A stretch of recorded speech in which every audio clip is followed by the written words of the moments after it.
The following is a presentation of Tonganoxie Sports Live. It's time for the Chieftains. On your new home for Tonganoxie High School athletics, Tonganoxie Sports Live. Tonganoxie Sports Live is presented by Kansas Insurance, locally owned and operated. Learn more at kansasins.com. Also by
It's time for the Chieftains, right here on Tonganoxie Sports Live.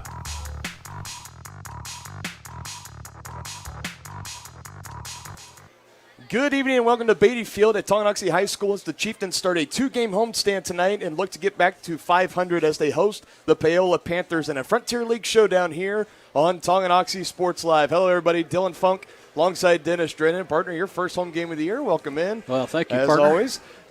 Good to be back, and especially after looking back on last week, kind of good to just scrap all last week, right? Short memory coming into this week. Yep. Got a tough opponent in the Panthers coming in, but let's reflect a little bit on what we learned last week. A brutal loss on the road against the Chanute Blue Comets, 41-17. That's the worst loss the Chieftains have suffered in the regular season since 2018, back in week one, that away matchup against Baser Linwood. That really shows something about this team and just kind of how uncharacteristic that game was last week for them. Only one pass was completed as we get into the offensive woes. One completed pass, and it was, fortunately for the Chieftains, the lone touchdown they had on the night, passing touchdown at least, a 15-yard reception to Todd Brown from Town Langford. And outside of that for Langford, not very pretty. 1 for 5, had the touchdown, 1 INT. Bruisevin, this Chieftain offensive system really leaning heavy on him. 209 yards on 47 carries. That's his third straight 100-plus yard rushing game this season. So Bruisevin's having a good start on the offensive side. But outside of that, a lot of big question marks for this Chieftain offense. Yeah, there's no question about it. Right now they're just too one-dimensional, not being able to effectively throw the ball, and Bruisevin having to carry the load at, over 40 carries a game, man, that's a lot. So hopefully they can open it up a little bit and give Bruisevin some lanes to run in, because what we saw with the Chanute Blue Comets, was they just they had everybody stacked in the box because they knew we weren't going to throw it. There wasn't anybody more than 8 to 10 yards from the line of scrimmage, so it makes it really tough to run the ball. Defense on the other end, giving up 424 total yards, 215 on the ground, 209 through the air, so pretty 50-50. As for for the defense, and just really the team as a whole, not trying to single anybody out, the Chieftains just got beat by a better team. No question. Last week. Chanute, highly regarded as one of the best 4A teams coming into the season and off to a perfect start, 3-0. And after thumping the Chieftains last week, they are high up. I think they got them listed as the second or third best team in all of 4A, according to go to K-Preps, go to A10 Varsity, Acacia. I mean, Chanute's up there. They're up there with St. Thomas Aquinas and Bishop Miege. That really speaks to how talented that Blue Comets squad was. Was. Goodness, I know English. And led by Dagan Dean and Eric Irby. So good luck. Probably a couple of D1 recruits, I'm sure. Probably, no doubt. So good luck to the Blue Comets the rest of the way. Meanwhile, Chieftains, forget all about that. Let's focus on this week. They got 2-1 Paola coming in tonight. Paola starting off with a win against Fort Scott, a good thumping down there. to start the year, and then they turn around the next week, 35-14 loss to Lewisburg. And we were talking with the Paola Sports Live team before in the pregame, and they talked about that game at Lewisburg, that really it was one that Paola probably should have won, but just a lot of turnovers, a lot of mistakes, and a couple of big plays here and there for Lewisburg, and the Wildcats ran away with that one, so that knocked them down to 1-1. And then last week, a close game against the Ottawa Cyclones, 21-20, and that was also another game they said they should have won easily, and pretty fortunate to win it too, because they said it was a missed extra point by the Cyclones. So you think if they make that, it's 21-21 going into overtime, who knows? So it's been kind of a crazy trying to find themselves here for the Paola Panthers after losing a strong senior class last year, only returning 3 defensive starters and 2 offensive starters. This Paola team is looking to kind of make a statement for themselves tonight. But before we take our first break here, just this offense as a whole, partner, for the Chieftains, what do they need to do differently to just try to break out of this slump? Ever since Trevor McGraw left with injury and Tyler Pankey left with injury in the first game against Basler Linwood, outside of Colton Brusman, this offense has almost been in shambles. Yeah, it really has. And I think one of the things you got to watch out for is the offensive line's been struggling the last couple of weeks. But, it's understandable against the Chanute Blue Comets. Blue Devils are tomorrow. Yeah. The Blue Comets, they're a really talented group. They had, one of the state qualifier or state winning 100-meter dash guys rushing from the end. He's 6'5", 200 and some pounds, and moves like that. He was just in the backfield all night long, and so it's tough to gauge it against that group of fellas. But we need to see a little more improvement, I think, and from up front on the offensive line, so we can open up some running lanes, because it looks like they're going to stick with the run. Yep, and absolutely. And we'll talk about that a little bit more coming up in our Keys of the Game. That's coming up later on, just about 13 minutes away from the start of this game. We're going to take our first break, and then when we come back, we're going to run through quickly our area matchups, and we'll give the starting lineups, and then Keys of the Game later on, and then eventually kickoff. We're rocking and rolling here on a Friday night on Tonganoxie Sports Live, your home for Chieftain football. God, it's perfect.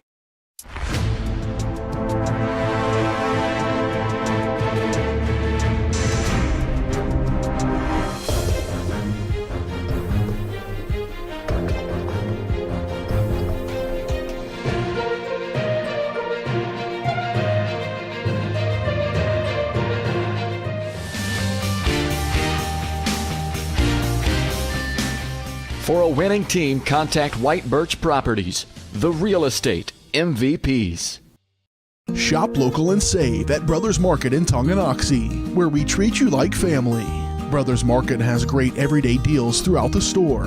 Enjoy fresh cut steaks from the meat department, the freshest fruits and vegetables from the produce aisle, and savor the flavors from the bakery. Check out their weekly ad to get the best deals on what you need. From apples to aspirin, Cool Whip to cool crisp lettuce. Brothers Market, open daily. Learn more at shopbrothersmarket.com. Unbelievable amount of devastation. I've never seen anything like it. We had a beautiful barn that was gone in 20 minutes. Farm Bureau stepped up right away and said, hey, we got you and we'll be there for you. We were taken care of. Now we could get on to repairing and rebuilding. I tell everybody about Farm Bureau. We're fortunate to say we have good coverage with good people doing it. Contact Farm Bureau agents Tex Vandervoort and Jerry Sanders in Tonganoxie today. With the First State Bank and Trust mobile app, you can bank from anywhere. Check your balance while you're waiting in line here, or transfer funds while you're here. Forget to pay that bill? Pay it from here. Don't cut your visit short to go to the bank. Make your deposit from here. And remember, you're always welcome to bank right here. Did you know First State Bank and Trust has donated over $112,000 to Tonganoxie schools? Every time you swipe your Tonganoxie Chieftain debit card, we donate. For more information, visit us at firststateks.com. Member FDIC.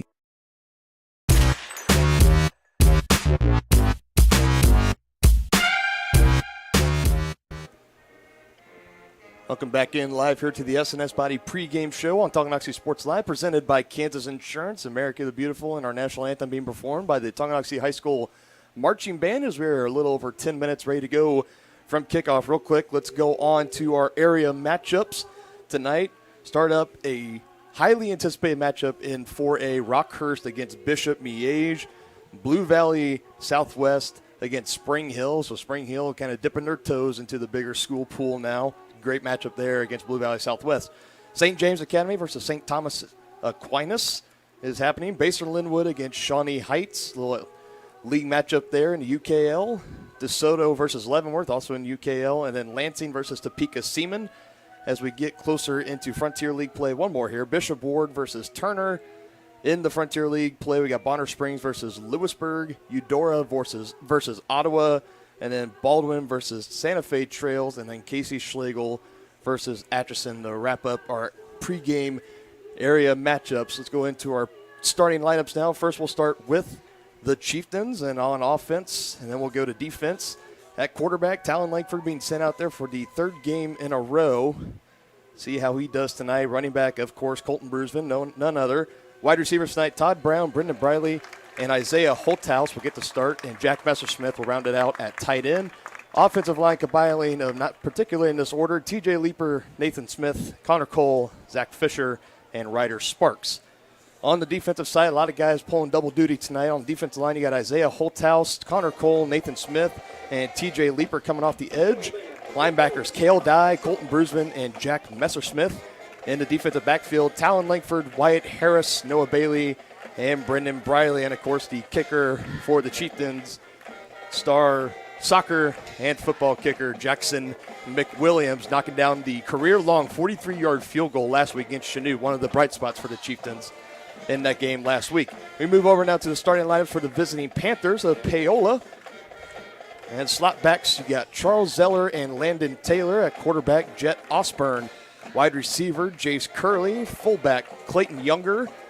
And then the offensive line, Cale Murdoch, Brody Stewart, Eli Richmond, Garrett McKinney, Wade Inman, and Samuel Johnson, rounding it out at tight end. On the defensive side, defensive back, J.D. Troutman. Linebacker, Dylan Wagerman.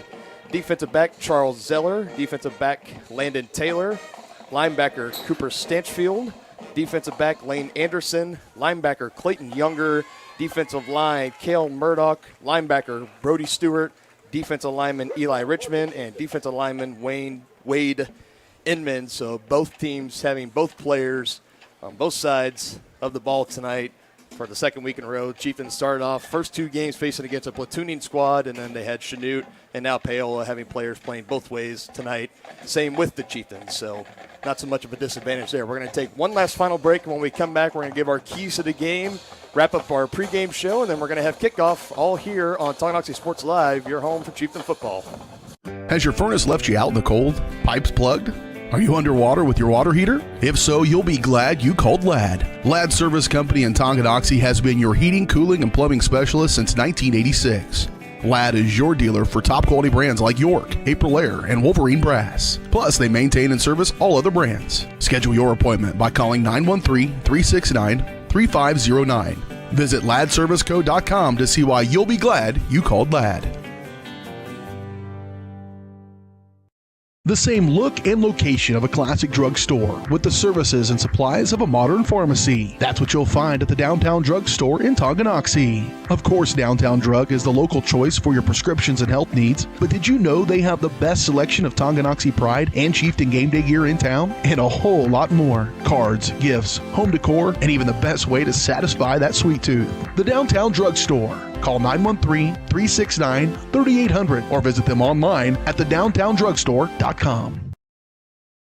Midwest Chiropractic Center in Tonganoxie, Lansing, and Bonner Springs is ready to get you back to being the active, energetic person you want to be. Dr. Robert Shook and Dr. Daniel Haugen at Midwest Chiropractic offer caring, high-quality, and comprehensive care, including chiropractic care, acupuncture, and school and DOT physicals. Now offering Saturday appointments in Bonner Springs and Tonganoxie to better serve you. To schedule your appointment, call 913-369-0022 or visit them at mwchiropractic.com. From its native roots to the bustling community it is today, Tonganoxie's past is as unique as its future. With small town charm and big city amenities, Tonganoxie is the ideal place to grow a business and grow a family. Just 20 minutes from both Lawrence and Kansas City, Tonganoxie is perfectly positioned. Take an afternoon and come explore Tonganoxie. To learn more, go to tonganoxie.org.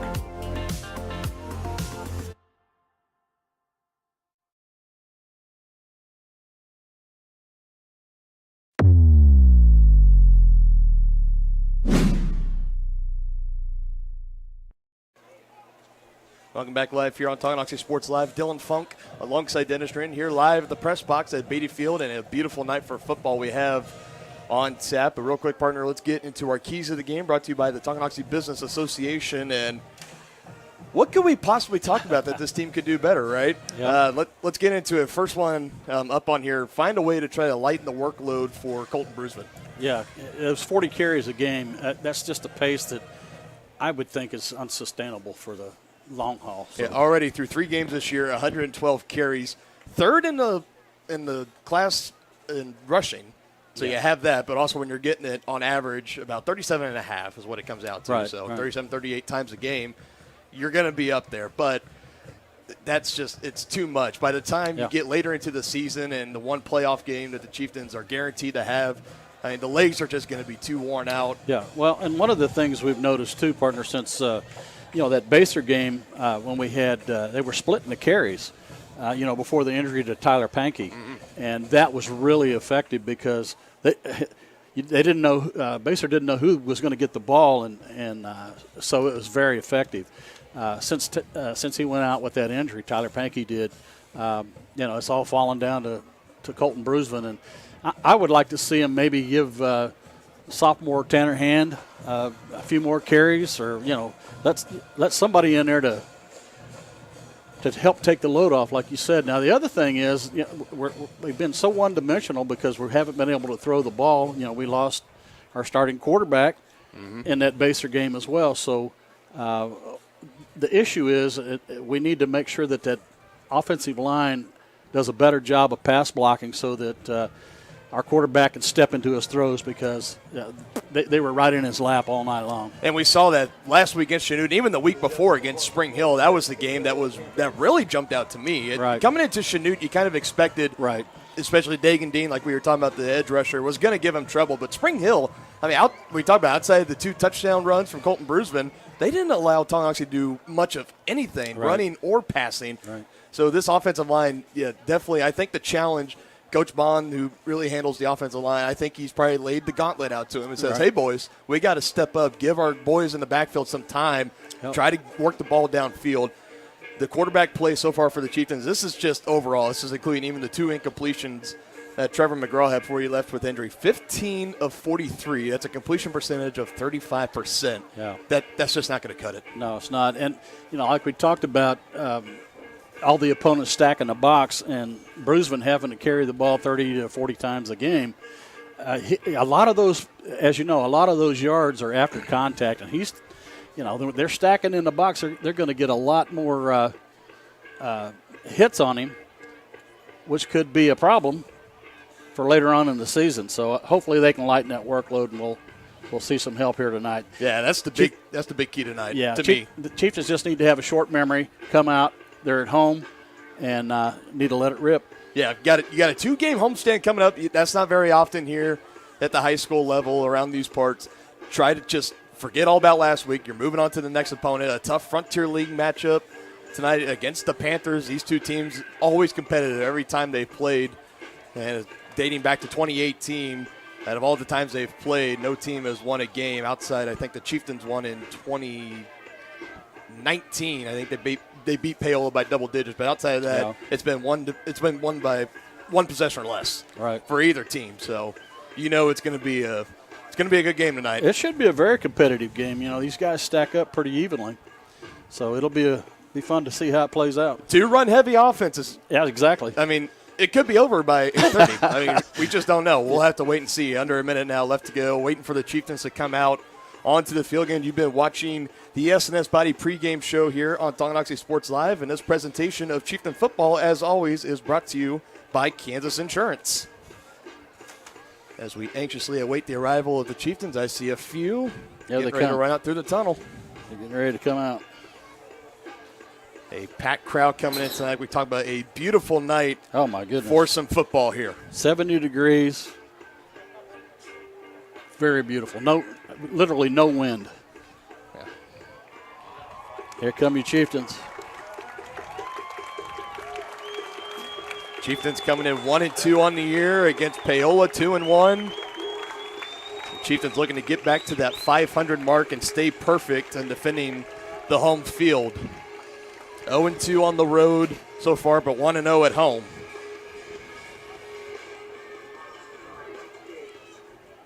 So the captain's going out for the coin toss for the Chieftains, and it is Nathan Smith and Logan Schmidt, number 63 and 67.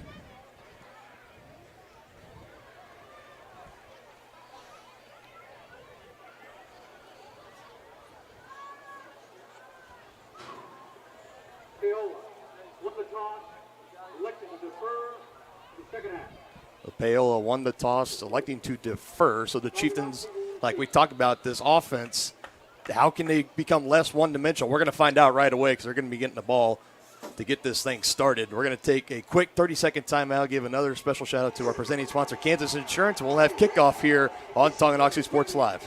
At Kansas Insurance, we know one size doesn't fit all. In fact, our whole mindset is based on customized policies for you and your families. We're local, and we do what we do because we care about you. Think of us as brokers for your insurance needs. Working with Kansas Insurance gets you the award-winning service and attention to detail that only an independent agency can provide. All across Kansas, we're here to help you manage and plan for all types of risk. Contact a local agent today. Kansas Insurance. Local, independent, serving you.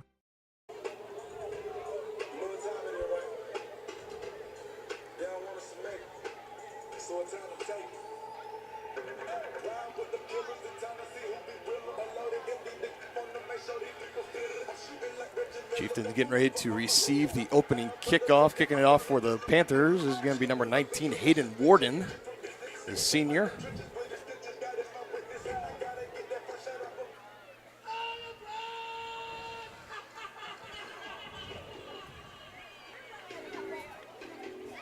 A matchup against two hard-knock football teams that love to run the ball down the throat of their opposition. Be interesting to see what defense bows up the most tonight.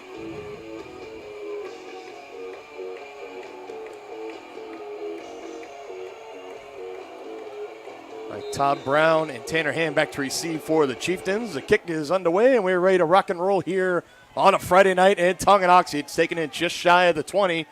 And first contact made at the 30 and down around the 32-yard line, and that is where this Chieftain offense under Talon Langford, the sophomore, getting his third start at the varsity level. That is where they will take over. 1st and 10. Now let's see how close to the line of scrimmage. Yep. Everybody's within. Everybody but the safety is within 8 yards of the line of scrimmage. So that's what you call stacking the box. A big defensive line for Paola, anchored by number 67, Eli Richmond, the 255-pound junior.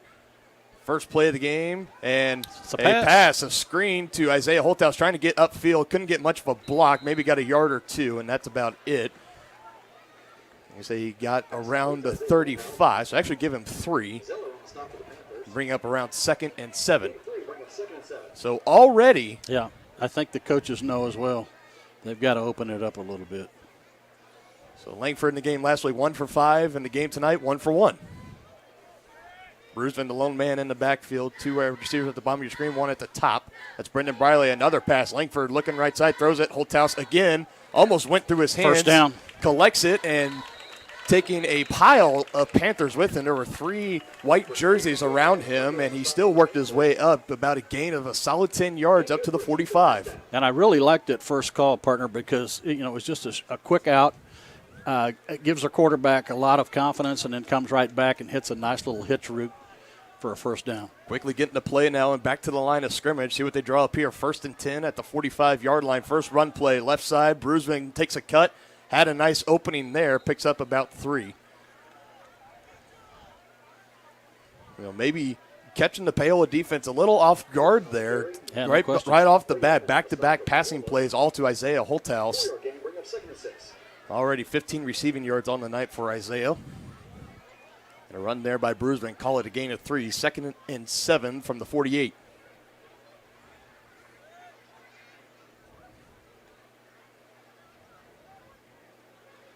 Play Another action. pass. Langford, clean pocket. Heaving it downfield. He's got Holthouse. Has a step. Wide open. Incomplete. Holy what cow. a start for this Chieftain offense. Wow.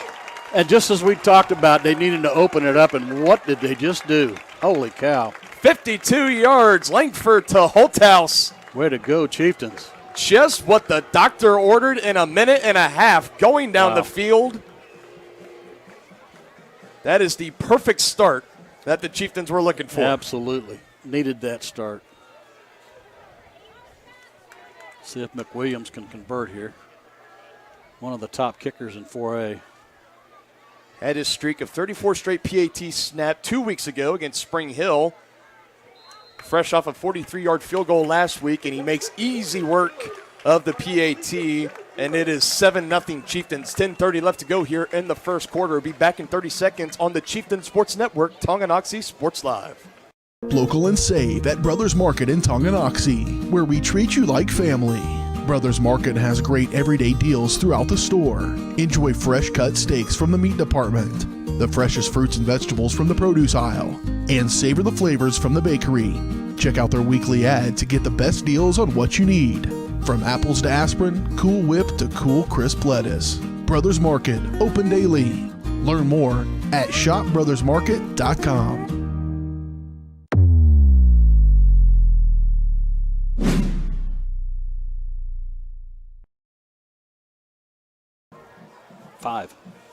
Five plays, going the distance, capped off by a 52-yard touchdown reception for Isaiah Holthouse from Talon Langford. Holthouse putting the moves. He was one-on-one with J.D. Troutman.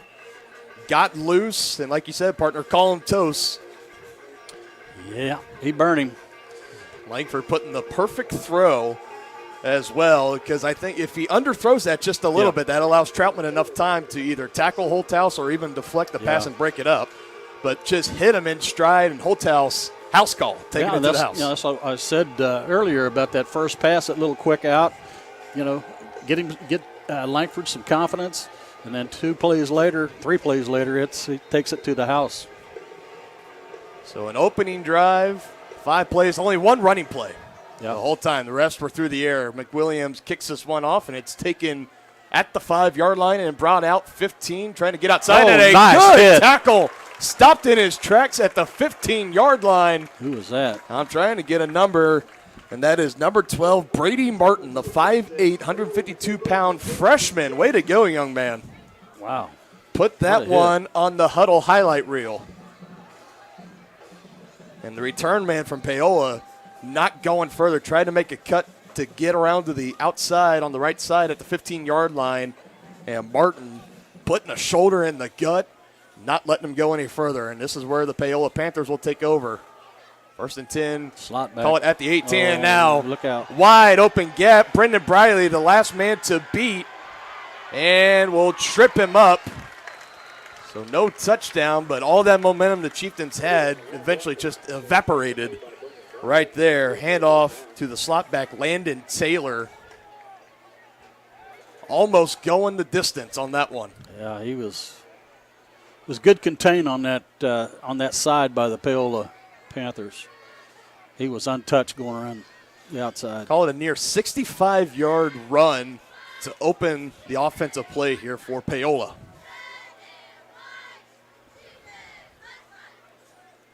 Motion in the backfield, a handoff again. I believe this time it's Younger and works his way up. No, again, it was Taylor, number 10. So in a matter of a game at about 3 or 4. Quarterback for the Paola Panthers is the junior Jet Osborne, taking over for quarterback Trey Moala last year, graduating senior for the Panthers. This Paola team as a whole, a strong senior class moving on from last season, like we had talked about. 3 returning defensive starters and 2 offensive starters returning for the Panthers, 5 in total. A lot of holes to fill. 2nd and 7, another handoff and a big hole to run through right near the first down marker, and I think he got it. Yeah, it looks like it. And Whitecap indicates it, so 1st and goal upcoming here for Paola.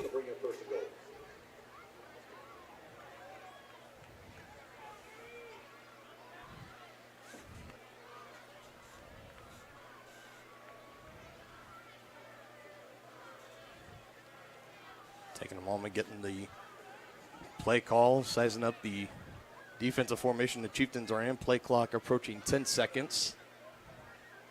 Yeah, they've been running it down to 10 or less. Another run. Each time. And slipped the initial contact, and Touchdown. just like that, the Panthers march right down the field and tie this thing up.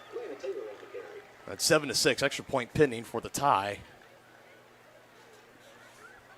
And as it took the Chieftains 5 plays, it takes the Panthers 5 plays to get down the field. A big 65-yard run from Landon Taylor, and he punches it in himself.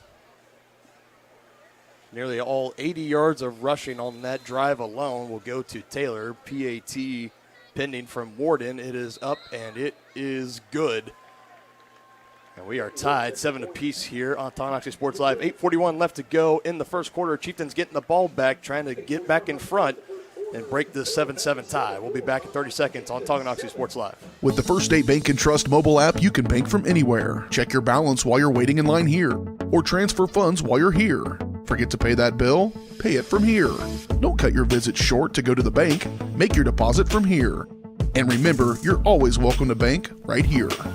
Did you know First State Bank and Trust has donated over $112,000 to Tonganoxie schools? Every time you swipe your Tonganoxie Chieftain debit card, we donate. For more information, visit us at firststateks.com. Member FDIC.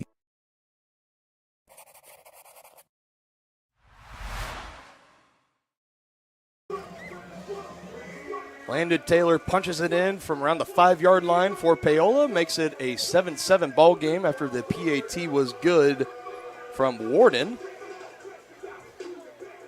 And already, not even a quarter through this first quarter, a 7-7 ball game. We really were not expecting a shootout, but we shall see. Chieftains getting it all done through the air on their first drive. 4 of the 5 plays were passing, including the 52-yard touchdown pass to Holthouse. Meanwhile, the Panthers get it all done on the ground. Another return here, and I believe this is Tanner Hand again, breaking some tackles, has some space, and finally tripped up as he got near the 45-yard line. The sophomore Tanner Hand doing it himself, and that will get him some kudos on the sideline. And this Chieftain offense will set up back in great field position, right around the mark where they struck on their first touchdown play. 1st and 10 at the 43.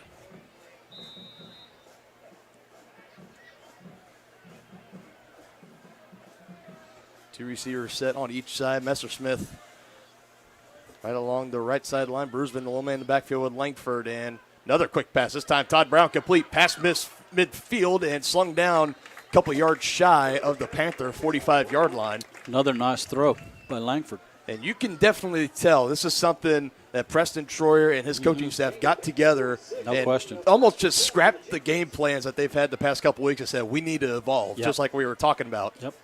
Or they listen to our pregame show. I'm not going to rule out the second option. Yeah. 1st and 10 play there. Now a handoff left side. Bruisman not getting much as he ran in. I believe that was Wade Inman. That's a big fella right there, number 67. That's Eli Richmond, number 67 for the Panthers. You got Richmond and Inman both over the 250 mark, respectively, for both of them. And we talked about this offensive line for the Chieftains. Need to provide some push and some protection. So far, getting the job fairly done here. This time opening a nice lane for Bruisman. Gets near the 40 and then pushed back. A couple of Panthers flying in, making some late contact. Brody Stewart, the linebacker, number 59, among one of them. After no gain on the first carry, he'll bring up 3rd and 5, and Langford is coming out of the game, so it appears we're going to be going in the Wildcat. Yeah, it looks like it. Bruisman and Tanner Hand in the backfield. We saw Tanner Hand really get some of the carries after Pankey went down. We've also seen Cale Dye get rotated in the backfield for the Chieftains. Now we have a flag as play stops. I wait to see the call. Clapping on the Paola side, so this indicates a false start, and it is. Like somebody on the offensive line was a little anxious. Yeah, that changes things. Brings up 3rd and 10. Still sticking with the Wildcat. Bruisman Set to take the snap, loaded on that left side of the line for the Chieftains, and that's where they're going to run with it. Brusvin trying to follow his blockers, creates an opening, runs through some arm tackles, and gets close. He needed to get to about around the 35. Looks like they waved him. He made it. Needed 10, and he picked up 11 on that one, and a 1st and 10 for the Chieftains. So good job there, not letting the drive die out from the false start penalty. And we saw the Chieftains use this Wildcat really effectively with Tyler Pankey and Brusman against Baser Linwood. And you even go back to last season when it was Sam Clydesty. Brusman cut back, going back to the left side, and can't break the tackle from Clayton Younger, number 26, wrapping him up. He made something out of nothing, though, right there. Right side, trying to go a little outside zone there, and it was clogged up. Immediately planting that foot in the ground, cutting back to the left side, and turns a gain of nothing or a potential loss into about a gain of 3 or 4. Langford, 2nd and 7. Fakes the handoff, going down the field. Got Wide Brown open. This time Little. Got it. A little short, but Brown still a good catch. That was Charles Zeller in coverage for the Panthers, but Brown goes up and brings it down. A good reception. Yeah, he high pointed that. If Langford had let him a little bit more, that would have been 6. But all in all, still a good throw and catch.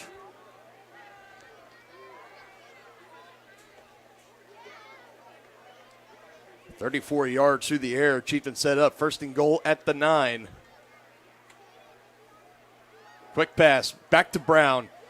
Steps, Briley, good block around the edge, reaching for the pylon. Official is right there. They say he is short. Yeah, they're going to call him short. Just short. That was good blocking out there on the edge by Brendan Briley, holding on to his man. Yeah, he held that block really well. But now we have a flag. Maybe he did it too well. Well, it's near the middle of the field like it was done in the trenches, and they're backing the Chieftains up, so it's another penalty. Holding, yep. Yeah, I think they did call him for holding. And they don't give the numbers of who the penalty was on here, so that remains a mystery. So the great block from Brendan Briley and the great toss to Brown and the good effort to try to get near the pylon goes without. Back him up now, 1st and 10. Ball is placed at the spot of the foul, so 1st and 10, 1st and goal at the 15-yard line.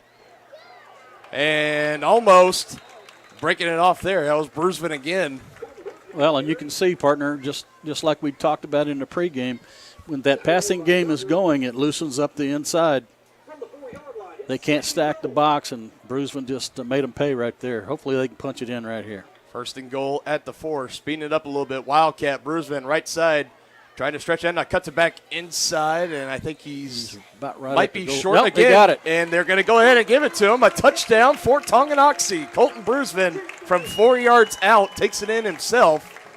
No challenges at the high school level, so it will stand 13-7 Chieftains pending the McWilliams extra point.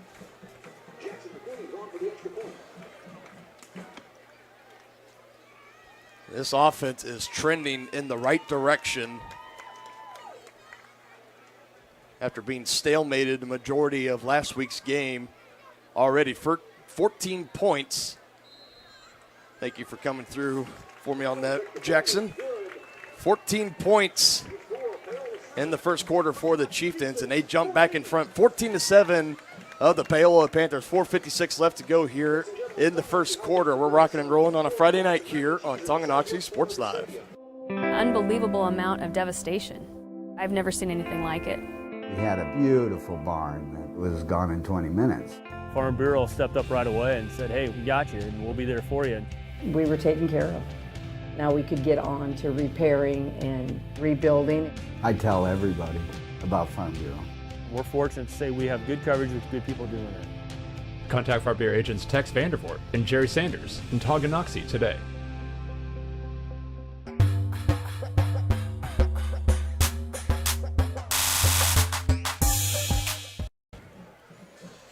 Colton Brusvin runs it in for his first touchdown of the game from 4 yards out. And a good job by the Chieftains. A couple of penalties on that drive, setting up 3rd and long earlier. We saw 3rd and 10. Bruisman rushed for 11, and we saw there down near the goal line. 1st and goal back at the 15. 2 plays later, Colton Bruisman says, "Give it to me. I'll take you to glory land," and he did. So a 14-7 ball game.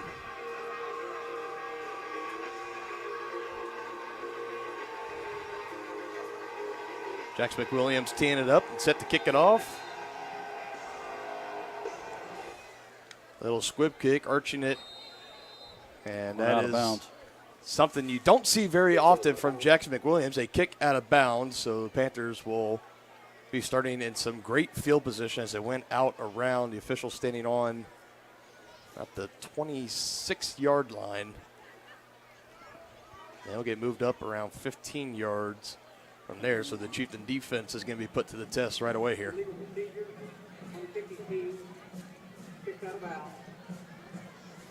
I do want to pass on, this might be old news, but this is fairly new to us. I've been keeping in contact with Cody Witt, the now head principal here at Tonganoxie High, about the status of Tyler Pankey, and can confirm out for the year.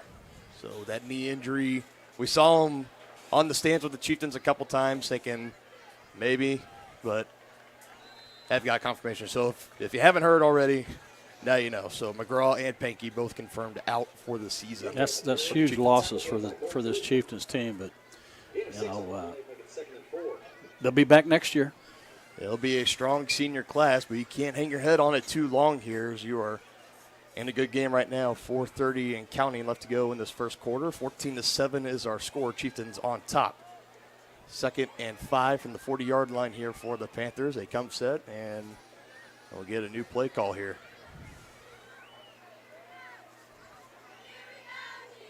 Another handoff right up the gut, and strong contact. Wyatt Harris charging in. It looked almost like helmet to helmet there. It definitely looked like it in real time. The officials looking right down the line did not see anything egregious, but a 5-yard carry makes it 1st and 10 now.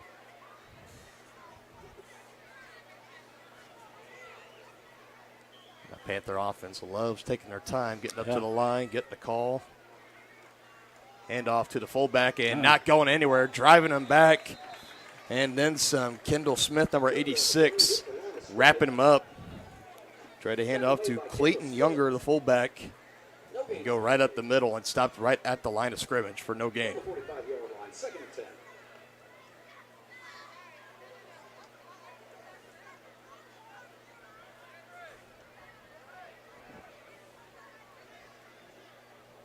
Watch that slot back. Zeller, that's a false start. That's a false start. That was the tailback that time.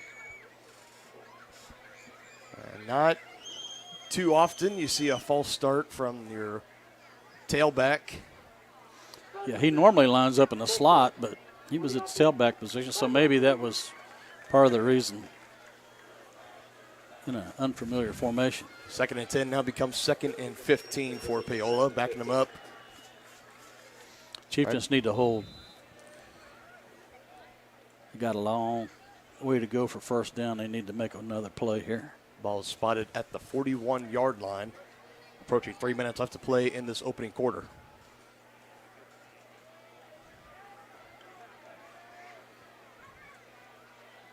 Zeller motioning in, and another off false start. Another false start, yeah. This time it's the receiver, Jace Curley, I believe, number 16. Mm-hmm.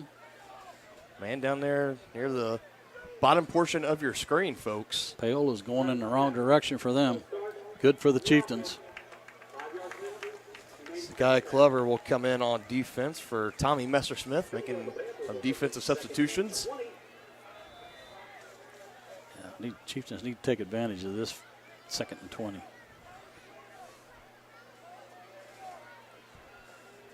So for the first time tonight, now are seeing this Paola offense kind of stall out, all from their own doing. Well, I'd watch for the pass because it's only one guy in the backfield. Yep, there it is. Zeller, quick screen, not getting further beyond the line of scrimmage.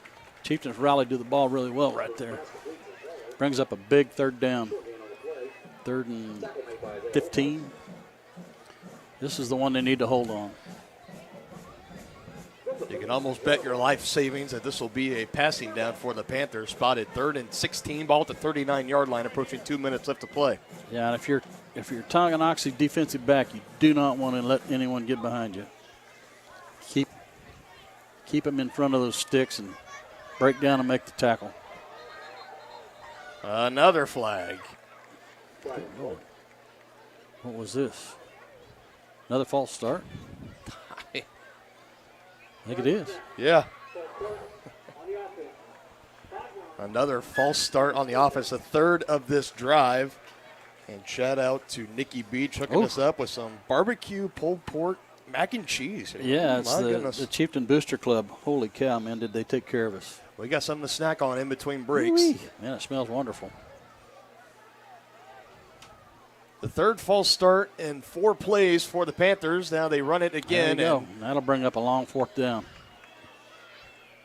And the Chieftain defense not having to sweat too much after giving up 5 yards on the first carry. It was all backwards from there, and they'll bring out the punting unit for Paola. Well, that looks good. There's some grilled onions on top, pulled pork drizzled in barbecue sauce. On top of mac and cheese. Holy cow. I love this country.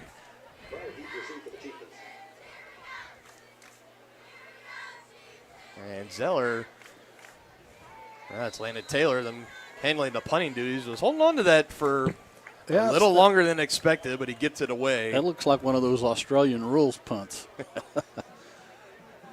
And officials trying to mark the spot. Figure out where it went out, yeah. Wow, he just keeps going and keeps going. Look at that. Almost a midfield. He's at the 45, near He's midfield. At the 50. He may go. They get it at midfield. Boy, if they could punch it in here, that'd be great. I don't know, because everyone's hanging around the 40. Okay, yeah, that's where They're gonna play it from the 50. I say the official was moving, but the teams were not. It had to stop. So wait a minute.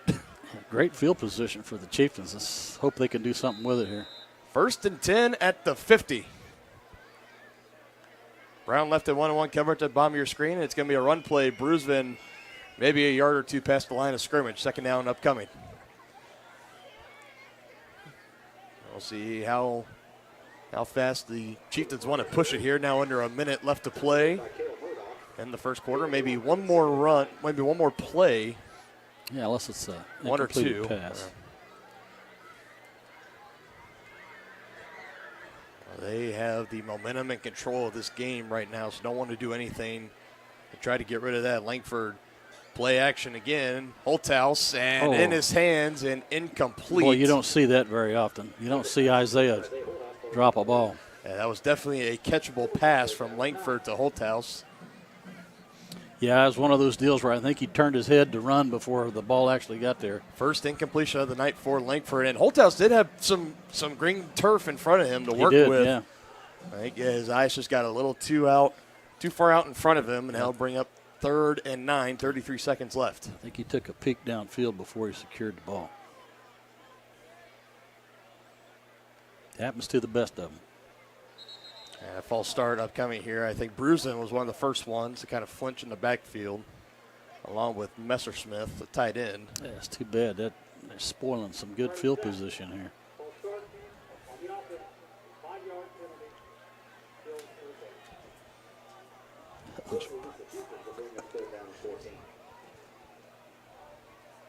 So after this, Chieftain offense has been humming all night long, stalling out a little bit here towards the end of the first quarter. 3rd and 14, Langford stepping back, looking downfield, pump fakes, rolls out to his left, keeping his eyes downfield, has time, heaves it for Brendan Bradley, double coverage and incomplete. That was Charles Zeller, the man to get a hand on it. Yeah, a little bit of a risky pass there from Langford, but it falls harmlessly to the turf, and the Chieftains are going to punt the ball away. 23 seconds left in the first quarter. Yeah, that one was forced a little bit into double coverage, and that could have been a problem, but fortunately, it fell incomplete.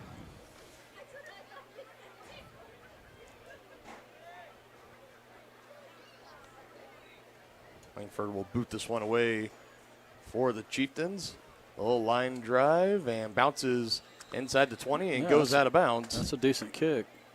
Anytime you can pin the opponent inside the 20.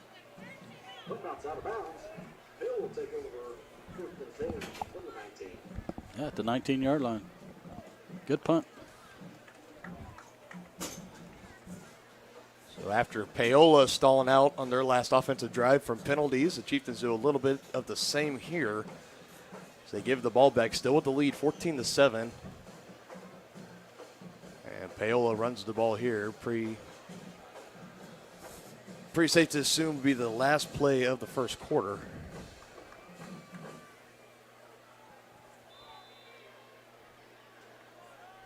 One receiver out wide, and a handoff. Off tackle. Nothing there. And that will do it for the first quarter. 1 down, 3 more to go here at Beatty Field at Tonganoxie High School. The Chieftains lead the Panthers 14-7. You're listening to exclusive coverage of Chieftain football on the Tonganoxie Sports Network, Tonganoxie Sports Live. I got to try something.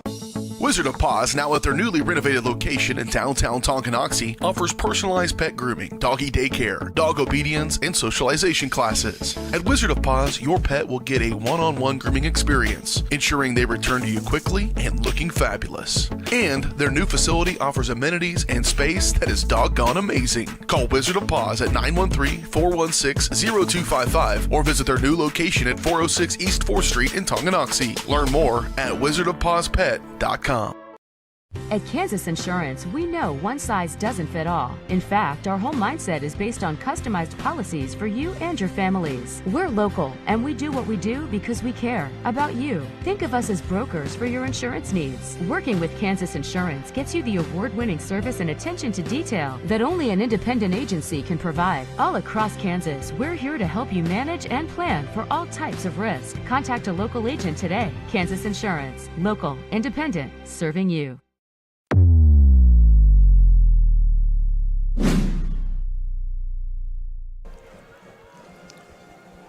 Back here ready to go for the start of the second quarter. Dylan Funk alongside Dennis Drennan enjoying our pulled pork mac and cheese during the break there, but we resume action, and a second down play is a toss out to the receiver going out of bounds right around the marker. I think it's going to bring up about 3rd and 2 coming up.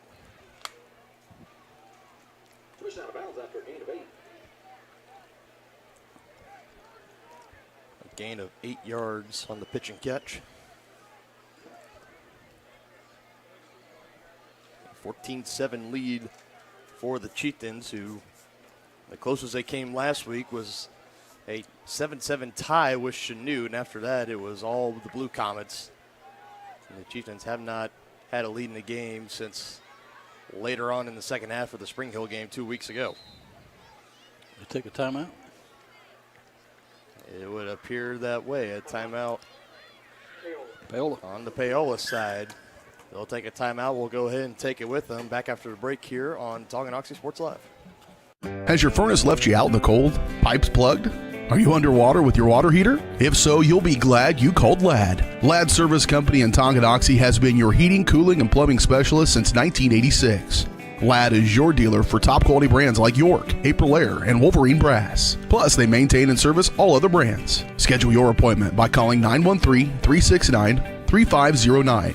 Visit laddserviceco.com to see why you'll be glad you called Ladd.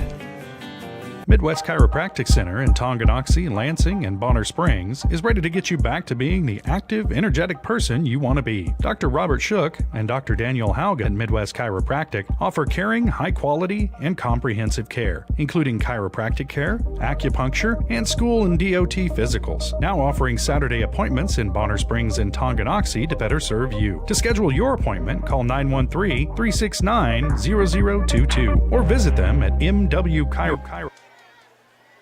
Quickly out of the break here, Paola going some quick tempo out of the timeout, 3rd and short, and they pick it up, a first down run of about 6 or 7, and that'll move the chains, a fresh set of downs right near the 35-yard line. Very good for a first down.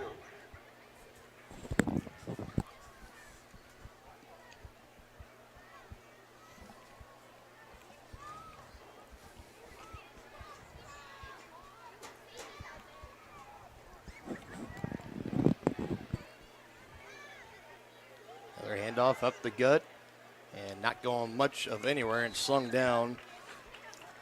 Landon Taylor, the slot back there, trying to reach that ball out to pick up a yard, and he did just that.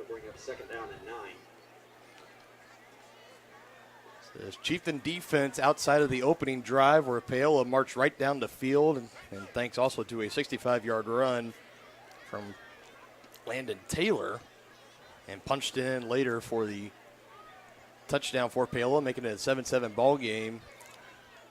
Since that drive, not much doing for the Panthers. Our last drive, a penalty-ridden drive, 3 false starts at 4 plays. Quarterback just even up, hit as he throws. Dangerous ball, and it'll go incomplete. Todd Brown boxed out his receiver, had a chance to come up with the interception. It was Jace Curley, the intended receiver. It was good defense there. I was afraid he was going to be able to high point it over his outstretched hands, though. Maybe that was close. It was looking like it. It was Jet Osborne airing it out there for only about the second time tonight. Haven't called his name much. He's been handing the ball off more between Taylor and Younger. Might want to watch for another pass here. It's 3rd and long. 3rd and 9 from the 34. Osborne back again. And incomplete, and that time it was Harris trying to dive and make a play on it as the pass was overthrown from the receiver.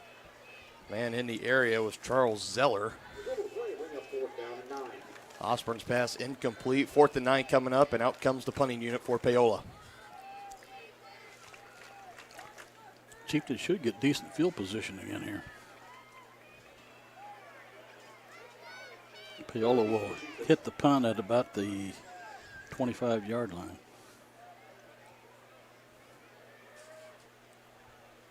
Miles away, a little line drive, and right at Briley and takes it in and tripped up just past the 45 as he gets near the Chieftain T logo at midfield. Yeah. 10:27 left to go in the second. Good field position. They don't want to waste this. So real quick, in case you're just now joining us, it has been a stellar offensive performance so far for the Chieftains. 2 touchdowns on 3 drives so far, and if you didn't join us for the pregame show, we were talking about this offense being too one-dimensional and relying too much on Colton Bruisvin, and that's been just about the exact opposite of the offensive game plan so far tonight, Parker. They come out slinging it. A more balanced 50-50 share of pass and running. Bruisvin making some players miss, and he's very elusive. And I like the way he turns his body sideways, and he doesn't take a lot of those big hits straight on. The stat line for Bruisvin coming into this game, he had 112 carries, 598 yards, averaging about 5 yards a carry, and 4 touchdowns, and now already to a little over a quarter in this one, already over 600 total yards and 5 touchdowns now on the year. Throw out, quick pass to Holthouse, fighting hard, got about 3, but not much more. It'll bring up 3rd and manageable. Yep. 3rd and 3. Make it 3rd down and 3. See what they dial up here. Call about 3rd and 2 on the field, so you got a lot to work with here. You can run it, you can pass it, do another one of those quick screens. They're going to run it. Hand off left side, Bruisvin, and he's gets right near at the that sticks. marker. I think he got there. Needed 2, got about 3. And that is good enough for a fresh set of downs for this Chieftain offense in the Panther territory.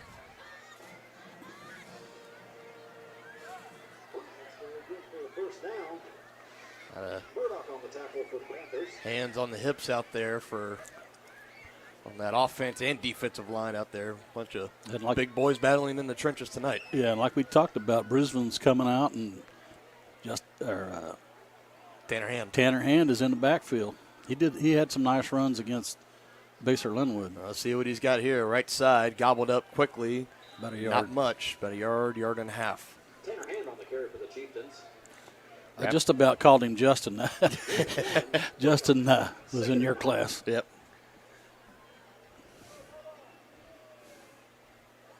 Cooper Stanfield, number 20, the linebacker for Paola, gobbling up Tanner there. 2nd and 9 upcoming. Preston Troyer, little T, the head coach, calling in the play, and the offense will now come set. Tanner's still in there. Let's see if he's in there to block or to carry again. That's Brown and Holthouse stacked up at the bottom of your screen there. I'd bet this is going to be a pass. Briley up at the top. Nope. Another run for Hand, and again, nothing doing. Not a whole lot. I think he lost a yard. Some extra shoving after the play for Messersmith, but no penalty, and I don't think he went. Got right back to the line of scrimmage. They'll bring up 3rd and 9. And the Chieftains will send in the Wildcat package.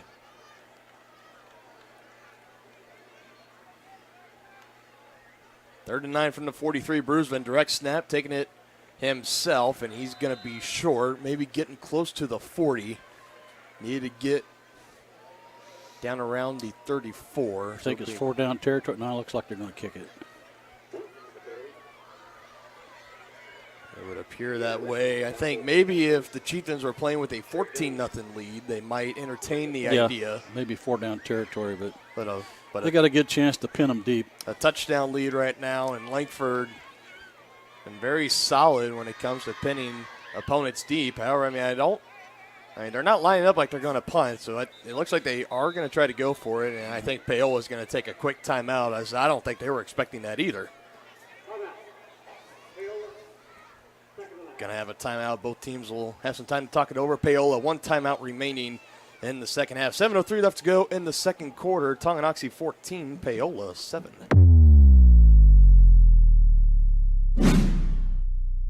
A great collision on the field? Awesome. An awesome collision on the road? Not so great. If that bad play does come your way, take your car to S&S Body Shop in Tonganoxie. S&S has been the area's premier auto collision repair center since 1972, working on all makes and models, glass replacement, bumper repair, fiberglass and plastic, color matching, and more. Plus, they work with all insurance companies. Get your ride back in the game. Learn more at snsautoandbody.com or call 913-369-3193. Back out of the timeout. It is 4th and 7 that they have on the scoreboard for the Chieftains, and no indications of punting it. It looks like they're going to go for it. Paola called the quick timeout, and the Chieftains still going to go for it, and they're going to air it out. Langford feeling the pressure, and that's exactly what the Chieftains did not want to give up there. A sack breaking through the offensive line. Cale Murdoch, the defensive lineman. And the Panthers will now take over right around midfield after the sack. Gave away good field position. So I don't mind the aggressive play call. I don't mind it at all. I think I maybe would have preferred to see Langford try to punt it deep and set the Panthers up deep in their own territory. But especially with only 7 minutes left in the half. And a 7-point lead. Yeah. And the Panthers receiving the opening kickoff. So I don't know about that. We'll just have to wait and see how it plays out. Yep.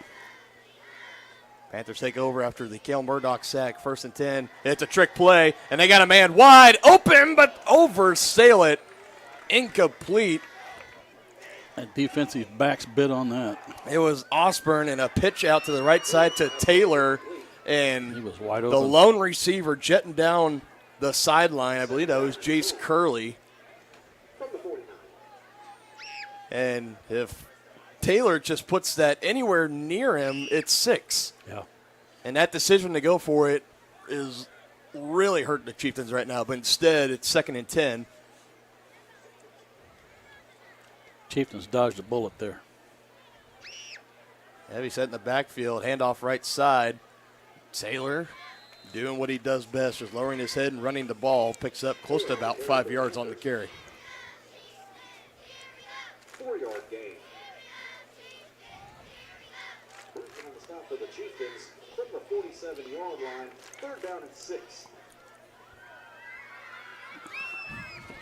Be nice to get a stop here. 3rd and 6 upcoming from the Chieftain 47-yard line.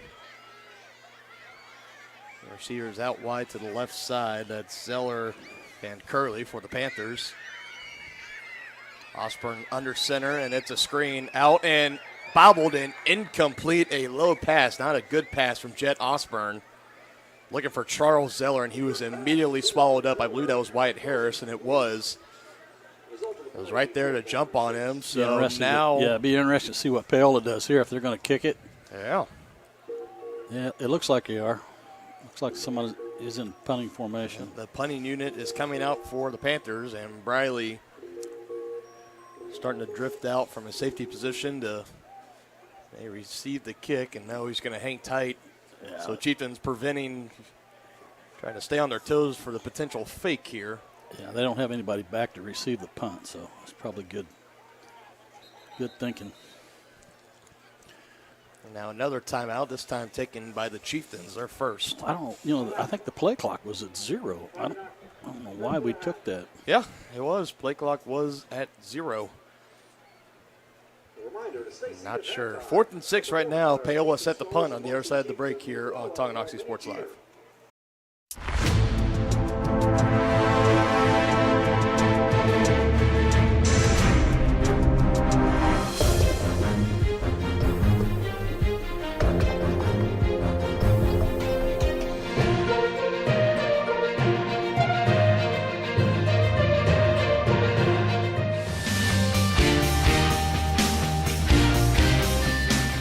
For a winning team, contact White Birch Properties, the real estate MVPs.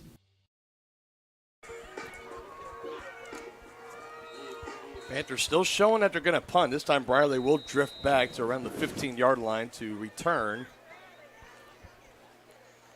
Is back. And he runs with it just for a little bit, maybe to make you think. Now, that came awfully close to maybe ricocheting off of, I think that's Todd Brown down there, but the official does not give any indication. So, potential bullet. Dodge right there. Yeah. That could have been dangerous. It is now 5:49 before halftime, a 14-7 lead for the Chieftains, a high-scoring first quarter, and nobody has hit pay dirt yet here in the second. Nice to see the Chieftains do about a 5-minute and 40-second drive culminating in a touchdown here right before the half. Absolutely. Brusman cutting back to left side, has a gap running through some contact and a solid bruising run there for Brusman, about 4 or 5.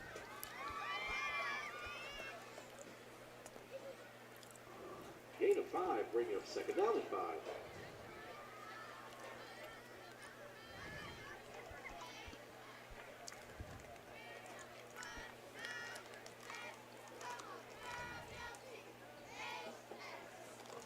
Second and 5 from the 19-yard line upcoming. Another handoff.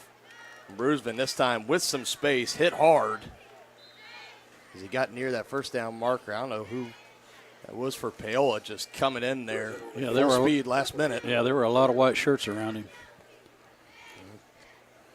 Picked it up.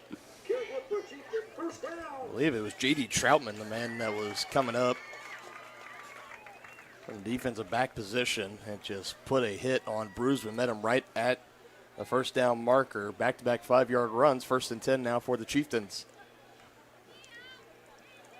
Still running it up the middle, and not much, maybe 2.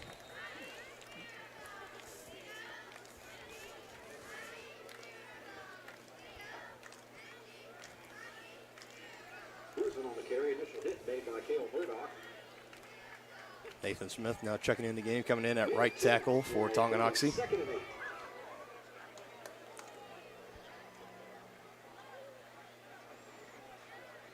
And now it's the Chieftains that are playing the slow game, getting the play call in and taking their time, burning some clock.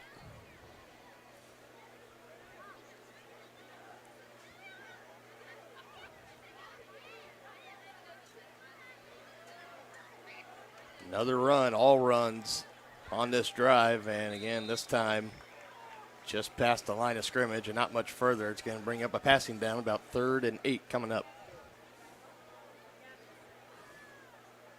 Brusman's carry good for 2. Murdoch on the stop for the Panthers. Yeah, Murdoch must be the leading tackler. His name is being called almost every play. Murdoch, a very talented multi-sport athlete for the Panthers, and we got the call out of his action this past spring at the state baseball tournament when Paola and Tonganoxie met in the semis of that round. And another timeout on the field. And as Paola burning their third and final timeout here. Chieftains trying to get one more score in for the end of the second quarter. 3:29 left to go and a 14-7 lead for Tonganoxie. In gold leads to sold at Skeet Real Estate in Tonganoxie. Steve Skeet and the agents at Skeet Real Estate are dedicated to helping you either buy your dream home or sell your home quickly. Plus, Skeet is a one-stop shop with a full line of insurance products from Skeet Insurance. In Tonganoxie and the surrounding area, your choice for real estate and insurance is Skeet. To learn more, follow them on Facebook at Skeet Real Estate or call 913-845-2255.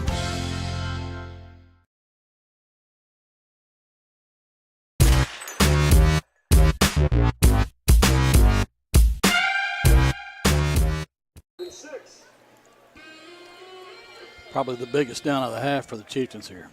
3rd and 6 from the 28-yard line. Trying to get something working here. All runs so far, and now we're going to see a pass. Langford looking to air it out. Looks at his second option. Heaves it down the field. Had a man underthrown and intercepted right at the 40-yard line. An interception. He was looking for Brendan Briley. I believe that was Charles Zeller that came back. No, there's a J.D. Troutman, number 1.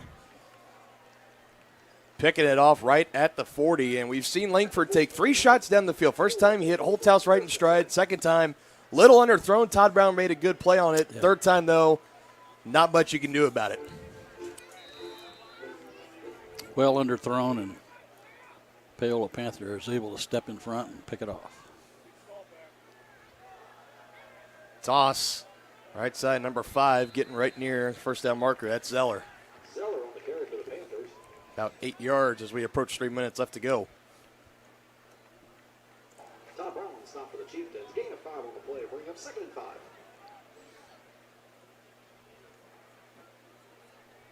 Clock is stopped momentarily as Zeller got out of bounds on the play. And this would be a time that for the Chieftains, you would hate to see Paola find a way to punch this in for a touchdown right near time expiring and then getting the ball to receive from the start of the second half. It's time to give to the fullback, Younger. And Wyatt Harris charging in, making a good tackle, good contact around the midsection, and holds him to 3rd and short coming up here. Paola's going to go quick. Quarterback sneak, they got it. Picking up a couple, and that'll now put the Panthers into Chieftain territory. Osborne will sneak and make it first down. Paola in a hurry up now, as it should be.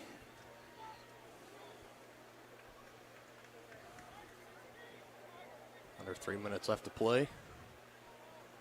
Ball spotted at the 49-yard line. 1st and 10 for Paola. One man in the backfield is the fullback. Austin looking to pass and completes it. And working his way upfield right near the first down marker. Looks like he might have got out of bounds, too. A catch and run there by the receiver. Called about a gain of 9. Yeah. It's Curley, the receiver. And getting out of bounds, so stopping the clock.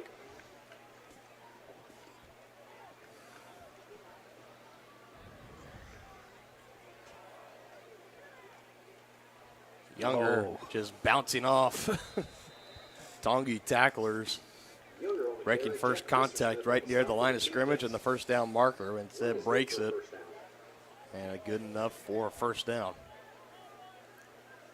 And Paola is all out of timeouts. Tonganoxie still with 2 left.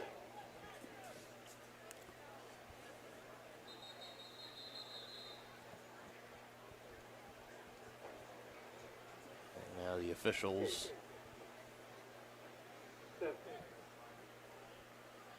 Play clock operator, put it at 2:12. Get it started on the whistle. We're going to roll you again.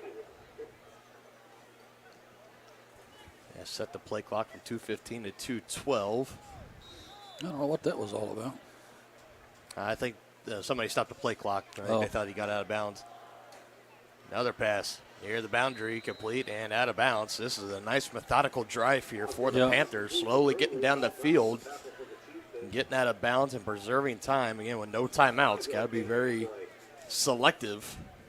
I'd like to see one of those cornerbacks step in front of that and take it to the house. That would be nice.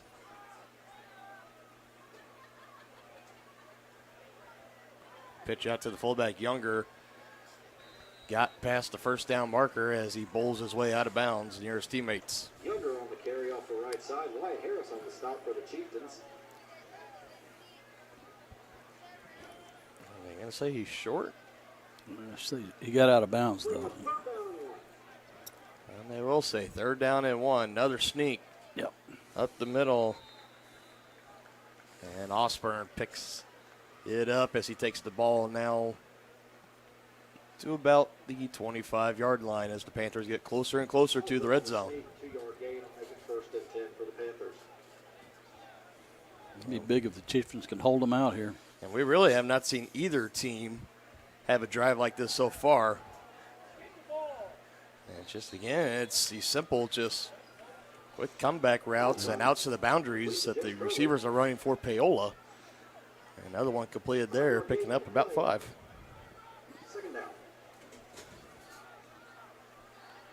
Another pass, this time feeling pressure, steps up, fires it down the field. 2 Chieftains in the area, jumps up for it, incomplete. And a flag is thrown. I believe that was Todd Brown back in coverage for Tonganoxie. And they're going to say he did not get his head around to the ball, and it'll be pass interference. Well, fortunately, that's not a spot foul like it is in the NFL. Right.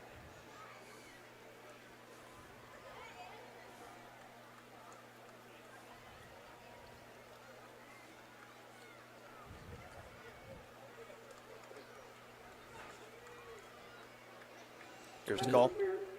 On the defense, half the distance to the goal, but it does result in the 1st down. Half the distance and a 1st down given for the Panthers. 11, it'll be 1st and 10. 1st and 10 taken over at about the 11-yard line. A pitch out to Taylor. And Chieftain defense corralling him in there. Bounds that time. Yep. As the clock will now roll down to under a minute. Short loss will make it 2nd and 11. I'd expect that little sideline hitch again. I'd like to see somebody step in front of it.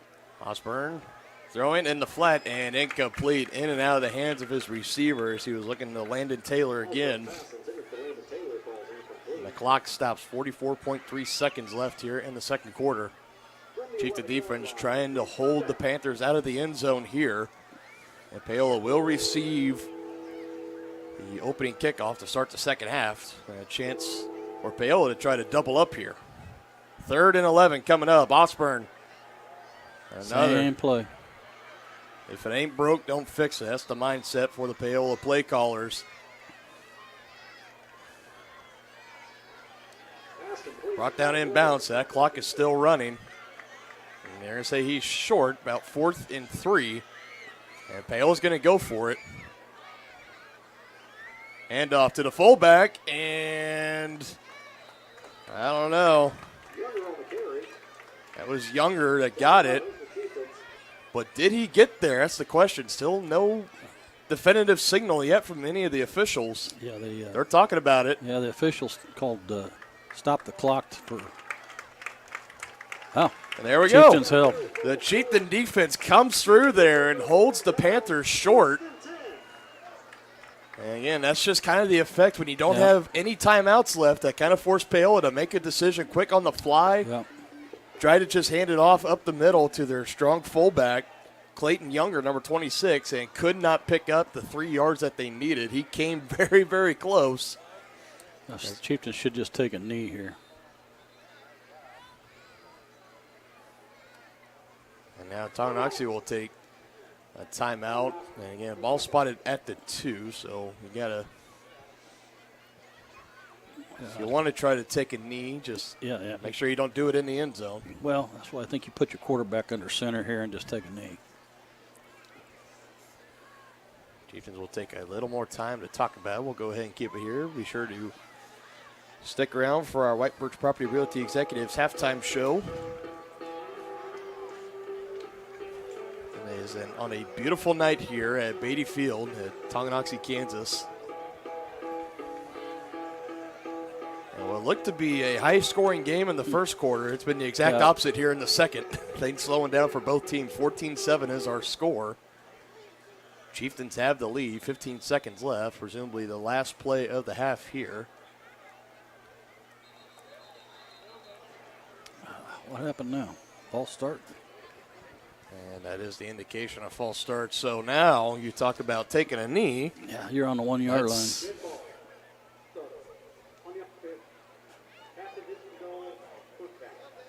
That's just kind of one of those miscues that will drive a coach absolutely crazy. Yeah, You no just got to question. find a way to hold your water there. Yeah. You're literally one play, one knee down away from going into halftime with the lead. Instead, Chieftain offense, you're going to have to sweat this one out just a little bit more.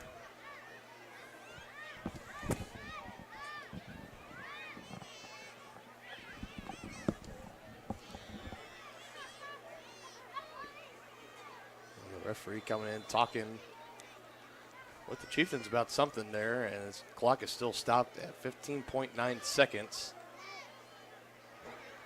And a handoff to Brusvin in the Wildcat. He gets it out of the end zone, so crisis averted there for the Chieftains, and they will head into the halftime locker room with the lead, a 14-7 lead over the Paola Panthers in this Frontier League matchup on a beautiful Friday night in Tonganoxie, Kansas. We'll be right back after this break and a word from our sponsors with the White Perch Property Realty Executives halftime show here on Tonganoxie Sports Live.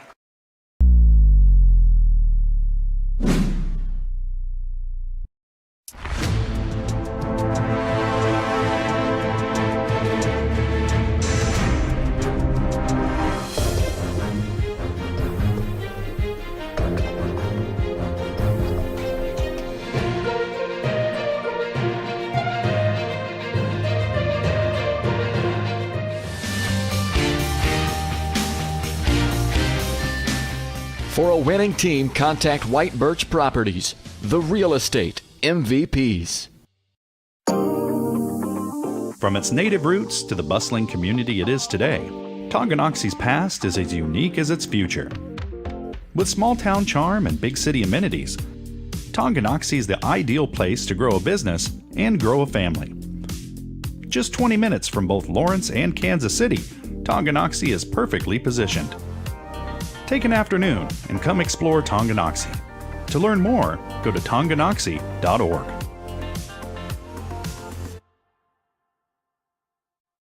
The Tonganoxie Recreation Commission understands that the benefits of recreation are endless. Participating in community recreation is not only fun, but also healthy and educational. The Tonganoxie Rec Commission encourages all ages and abilities to participate in recreational activities. That's why they're continually working to develop programs for all the residents of Tonganoxie.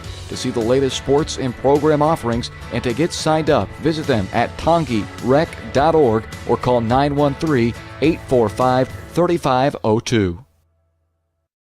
The same look and location of a classic drugstore with the services and supplies of a modern pharmacy. That's what you'll find at the Downtown Drug Store in Tonganoxie. Of course, Downtown Drug is the local choice for your prescriptions and health needs, but did you know they have the best selection of Tonganoxie Pride and Chieftain Game Day gear in town? And a whole lot more. Cards, gifts, home decor, and even the best way to satisfy that sweet tooth. The Downtown Drug Store. Call 913-369-3800 or visit them online at thedowntowndrugstore.com. Whether you're an athlete looking to get back for another big win or you're just trying to win at life, Dr. Adam Ludwin at Win Chiropractic and Sports Therapy can get you back in the game. Dr. Adam has the tools and skills to have you feeling your best in no time. With chiropractic adjustment, physical therapy, cupping, taping, muscle scraping, on-site x-ray, and more. Lose the pain and win the day at Win Chiropractic and Sports Therapy. Now open in Tonganoxie. Book online at winchiropracticst.com or call 913-214-1020.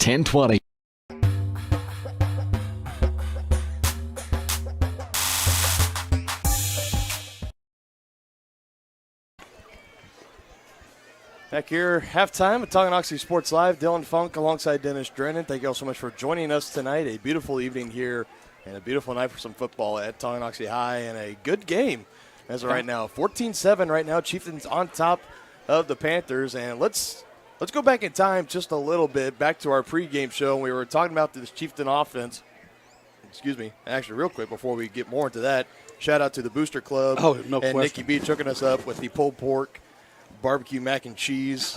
We appreciate you guys. Everyone always taking good care of us here. They sure at do. Tonganoxie High. We absolutely love it here. But again, like we were talking about in the pregame show, this offense for the Chieftains, too one-dimensional, too heavy on the run, refusing to just air it out, not doing anything, something that we said needed to change tonight.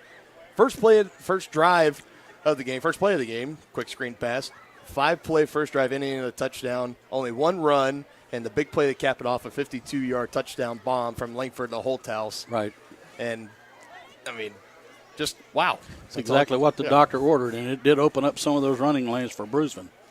And we've seen Bruisman exploit a couple of those later on, especially in that first quarter. Things have kind of slowed down for both the Chieftains and the Panthers as when Paola got their first offensive drive in, they went 5 plays right down the field, all on the ground. Got a 65-yard run from Taylor Landon, setting the Panthers up in the red zone and then punching it in later. 7-7 ball game, and then another touchdown drive by the Chieftains, and that was set up by about a 35-yard pass. Right.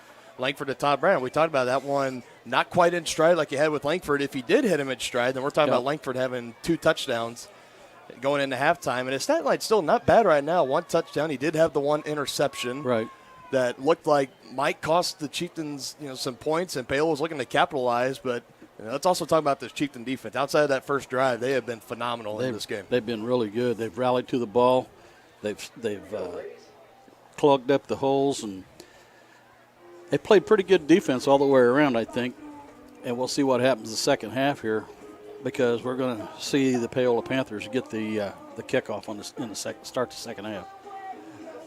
So the Chieftain defense is going to be put right back out there, right back to work. But this offense, I'm very encouraged by what I have seen from this offense. Even though it slowed down a little bit there in the second quarter, I still think the Chieftains have always been a great team. And I credit this a lot. When you're in the locker room, each position group gets around a whiteboard somewhere, and each individual position coach is going over adjustments and stuff, and then the team gets together as a whole and talks about adjustments. And nobody is probably better at halftime adjustments that I've seen at a high school level than Matt Bond. Yeah. And whenever things on the defensive side and on the offensive line, he gets it set. And Preston Troyer is right behind him, the head coach and the longtime offensive coordinator here in town. So it'll be good to see what changes, what kind of fresh looks, fresh wrinkles they want to throw out there for Paola and try to catch them off guard again, because we saw a lot of Chieftain receivers get behind the Paola secondary. And we'll be interested to see if they can do that, replicate that production again later here in the second half. That was our eye of the game here in the White Birch Property Realty Executives halftime show. And it's always a fun night when the trying to think what they call it, like the mini cheer team, all the little girls and the dance schools around town come out here. They join the cheerleaders and the dance team. They have their own dance routine at halftime. A lot of people come out for that. That was other people just randomly coming to the press box. It's all good. So a packed crowd already tonight, and you add in the parents of all the young ladies tonight. It's a full house here at Tonganoxie High. We're going to take another break. We'll come back. We'll talk more about our analysis of the first half, and we'll take another look in at those local area matchups that we gave you in the pregame show and more after this here on Tonganoxie Sports Live. With the First State Bank & Trust mobile app, you can bank from anywhere. Check your balance while you're waiting in line here, or transfer funds while you're here. Forget to pay that bill? Pay it from here. Don't cut your visit short to go to the bank. Make your deposit from here. And remember, you're always welcome to bank right here. Did you know First State Bank & Trust has donated over $112,000 to Tonganoxie schools? Every time you swipe your Tonganoxie Chieftain debit card, we donate. For more information, visit us at firststateks.com. Member FDIC. Has your furnace left you out in the cold? Pipes plugged? Are you underwater with your water heater? If so, you'll be glad you called Ladd. Ladd Service Company in Tonganoxie has been your heating, cooling, and plumbing specialist since 1986. Ladd is your dealer for top quality brands like York, Aprilaire, and Wolverine Brass. Plus, they maintain and service all other brands. Schedule your appointment by calling 913-369-3509. Visit laddserviceco.com to see why you'll be glad you called Ladd. Midwest Chiropractic Center in Tonganoxie, Lansing, and Bonner Springs is ready to get you back to being the active, energetic person you want to be. Dr. Robert Shook and Dr. Daniel Haugen at Midwest Chiropractic offer caring, high-quality, and comprehensive care, including chiropractic care, acupuncture, and school and DOT physicals. Now offering Saturday appointments in Bonner Springs and Tonganoxie to better serve you. To schedule your appointment, call 913-369-0022 or visit them at mwchiropractic.com. Get back in the game with Physical Therapy Solutions in Tonganoxie. As a state-of-the-art outpatient physical therapy clinic, Physical Therapy Solutions will develop a plan of care to help you move, reduce pain, restore function, and prevent disability. Physical Therapy Solutions takes great pride in delivering current, quality-driven treatments. And now get occupational therapy in the office or at home on an outpatient basis. Call 913-417-7400 or visit ptsolutionsks.com. Black and Gold leads to sold at Skeet Real Estate in Tonganoxie. Steve Skeet and the agents at Skeet Real Estate are dedicated to helping you either buy your dream home or sell your home quickly. Plus, Skeet is a one-stop shop with a full line of insurance products from Skeet Insurance. In Tonganoxie and the surrounding area, your choice for real estate and insurance is Skeet. To learn more, follow them on Facebook at Skeet Real Estate or call 913-845-2255.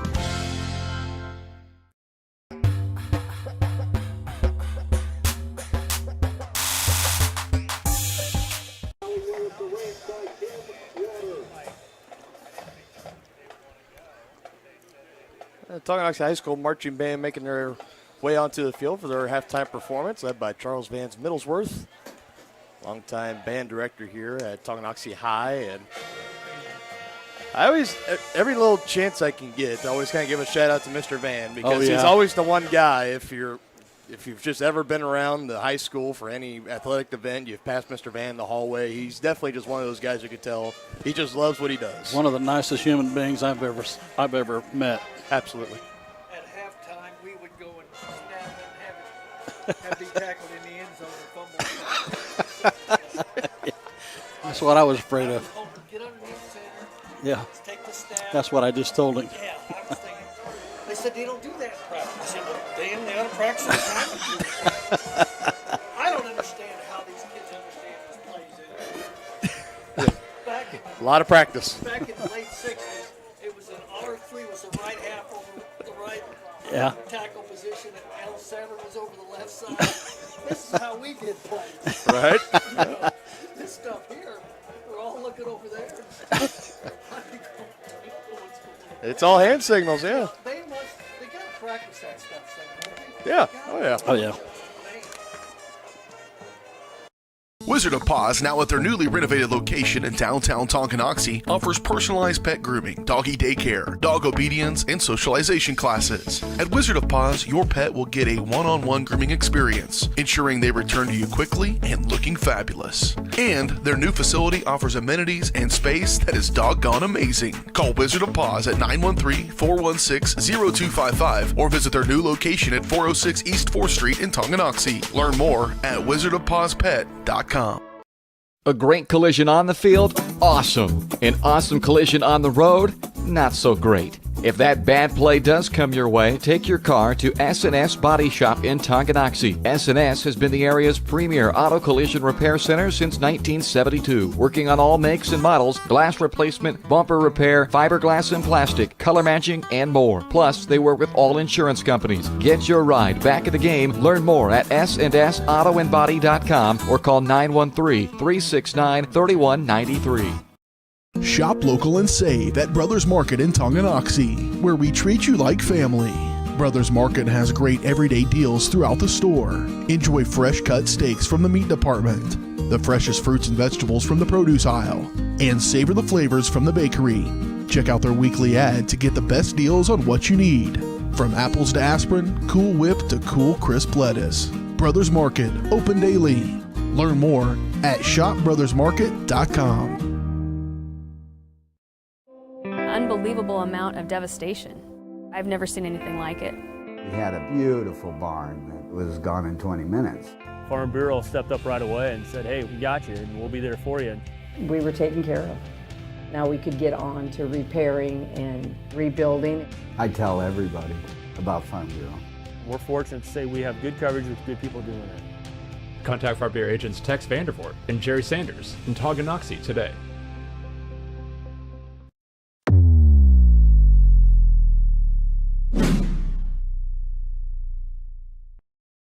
And a little bit.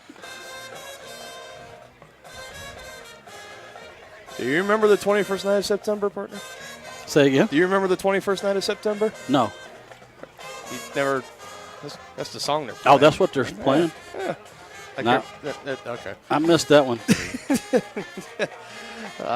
It's been a weird 5 minutes here. From Coach Jay just kind of hopping in and giving us his halftime commentary, talking about his days of playing 8-man ball in Jarbelo. Yeah, I mean, it's been crazy. Do apologize slightly about the delay. We're about 6 minutes left to go. Let's get into those area matchups and the reported scores that we have so far. I get all of these at 810varsity.com. That's where we get all of our scores and updates here at Tonganoxie Sports Live. 810 Varsity at 810varsity.com. And we start out one of the most highly anticipated just high school games in the metro area tonight.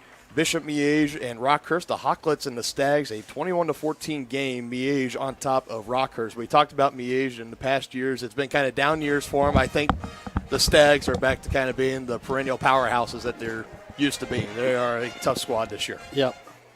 They have reloaded. Reloaded indeed. Moving on down the line. Blue Valley Southwest, the Timberwolves taking on the Spring Hill Broncos. 21-19 in favor of Blue Valley Southwest. So the Broncos hanging in tough there with the Timberwolves. We'll see how that game ends. Some big Frontier League implications in that game. This one a little bit of a surprise here. St. James Academy leading 17-7 over St. Thomas Aquinas. Aquinas, you look at a lot of the 4A standings, it's usually Miege 1, Aquinas 2, Chanute 3. Right. It could be a mix of either Aquinas or Miege at 1 or 2, but St. James, they're off to a little bit of a rocky start, the defending 4A state champs, but up by 10 early on against perennial powerhouse St. Thomas Aquinas. Moving on down the line here a little bit further. Another kind of surprising one here. It's a 7-0 reported score. Shawnee Heights versus Baser Linwood. We'll wait and see about that one. Don't know if this is the latest updated score or not. This is what we have at 810 Varsity at the moment. DeSoto Wildcats up 21-9 over Leavenworth Pioneers. The Lansing Lions are trailing 21-10 to the Topeka Seaman Vikings. Low scoring affair between Bishop Ward and Turner. 6-0 the Golden Bears. Bless you.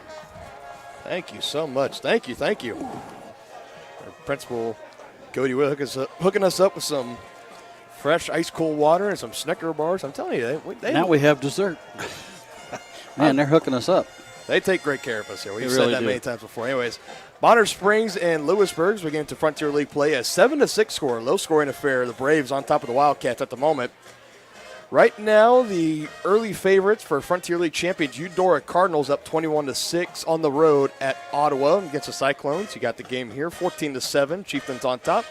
And then the Baldwin Bulldogs lead 7-0 against the Santa Fe Trail Chargers. And making sure I didn't miss anybody. And, yep, that will conclude it here. Schlegel and Atchison, the last one we had, no score reported right there, still tied at 0-0. So we'll wait and see. Again, you can check out all those scores and follow along for live updates at 810 Varsity, 810varsity.com.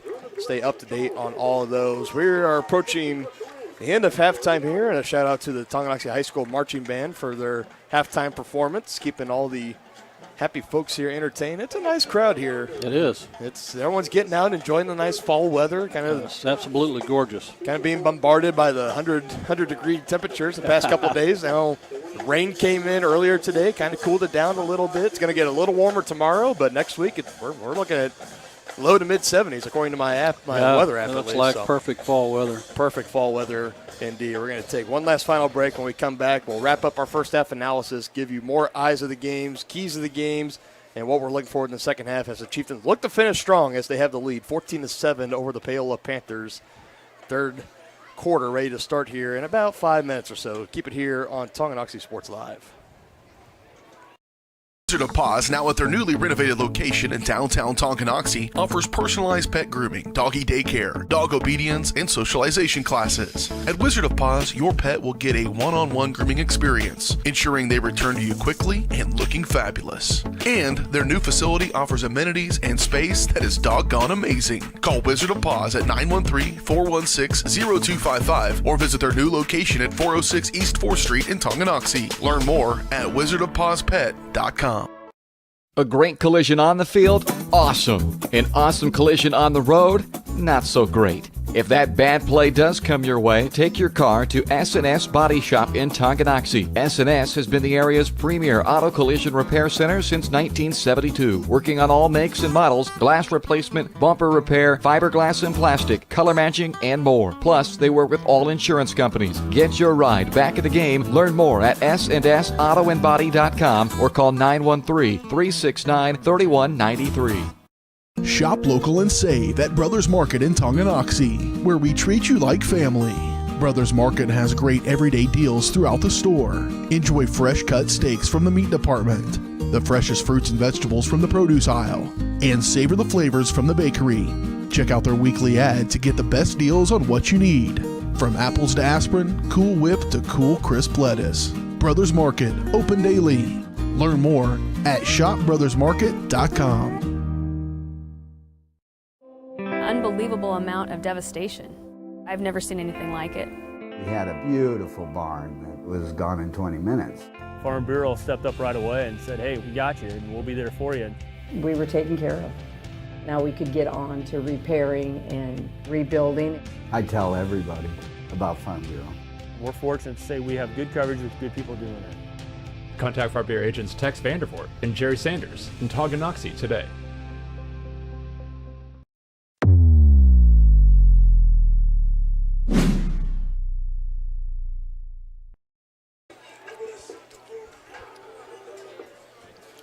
Getting ready to get things started here as the final seconds of halftime are ticking down. Both the Panthers and the Chieftains are now back out on the field getting their final stretches in. About another 2 or 3 minutes will be added on into the clock, and when both teams are ready to go prior to the time expiring down, then we will get things started here. And a good start for the Chieftains, a 14-7 lead, and a start that I think was – I really think it was neat. I don't think they could afford to come out to a slow start again. No. They really needed the start of the game that they got. Two touchdowns on their 2 offensive drives of the game. Slowed down since then, but again, I think with the halftime adjustments and kind of everyone sitting down for a minute, collecting their breaths, fresh legs, I think the Chieftains are going to come out when they get the ball. The Panthers are going to have the chance to receive first. We're going to see that Chieftain defense, but I'm really encouraged what I've seen from Langford so far in this game. That gives me a lot more confidence in him rolling forward through the year. Absolutely, partner. And that loosens up that box like we talked about. And, if we're going to be able to run the ball effectively, you're going to have the opponent respect the pass. So far so good. Hopefully we'll take it all the way through the second half.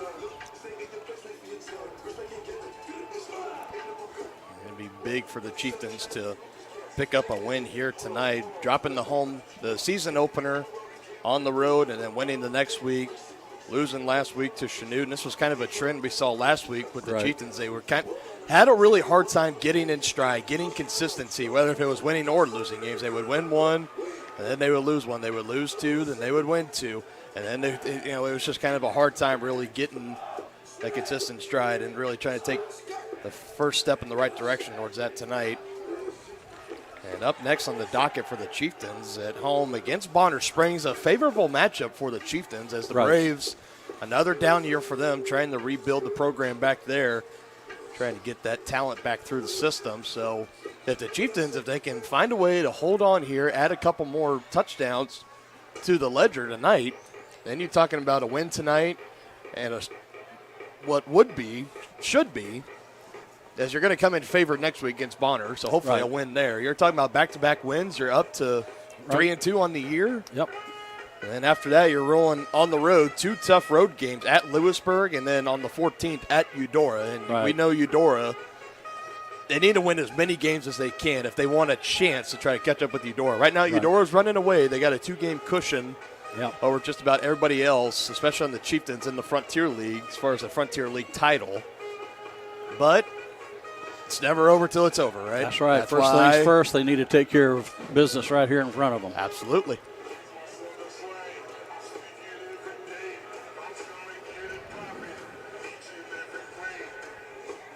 Chieftains are set to kick this one away.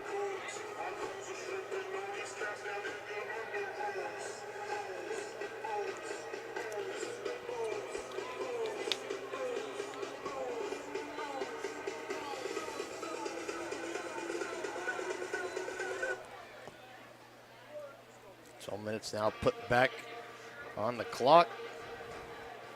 Guns and Roses blazing over the stereo system here at the stadium. And we're ready for the third quarter action here on Tonganoxie Sports Live. McWilliams teeing it up, ready to kick it off.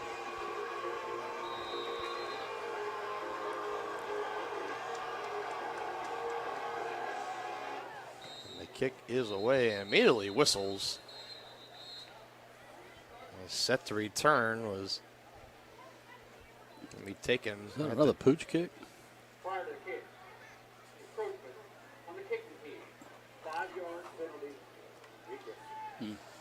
So somebody coming across the line before the ball was kicked away. So encroachment for the Chieftains. So re-cue Guns and Roses here.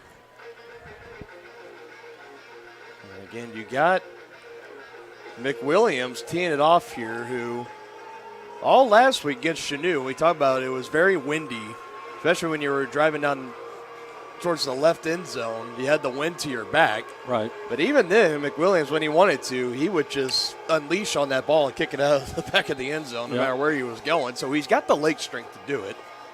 There's virtually no wind tonight. This would roughly be about 65, 70 yards to get it out of the end zone, and still sticking with the pooch kick and still getting it to about the 20 as Younger, the fullback, will take it in, is wrapped up and brought down just shy of the 30. Flags come flying in. Need to hope that's against Paola. Alex Gardia on the tackle for the Chieftains. And 9 out of 10 times, if there's ever a penalty on a punt return, kick return, it's going to be on the returning team. Usually. For a block on the back or a holding. Yeah, 9 out of 10 times. Here we go. This is one of those. Legal block on the back. One of those instances. That's a break for the Chieftains there.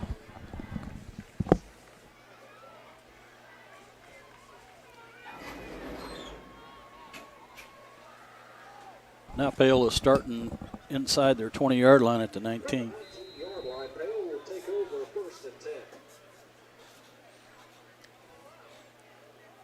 So hopefully the Chieftain defense can make a statement starting this third quarter. 1st and 10 ball at the 19-yard line. It's a handoff to Younger, faking the handoff, and it's Osborne that still has it. Ball came loose there at the end. They're going to say he was down by contact, but it'll be still be a sack. Wow, that's a big loss right there, about a 10-yard loss. I believe one of the guys that chased it down the back end was number 67, Logan Schmidt, number 67.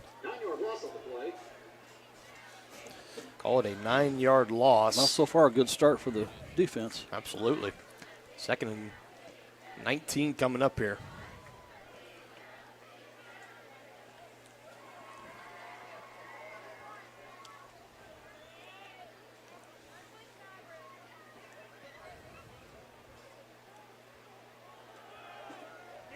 And off to the man in motion going along the left side. Cutting it back up the field and brought down by Holthouse and company right at the 20-yard line. So back to the original line of scrimmage he goes, and 3rd and 10 coming up here. Need to get a stop here.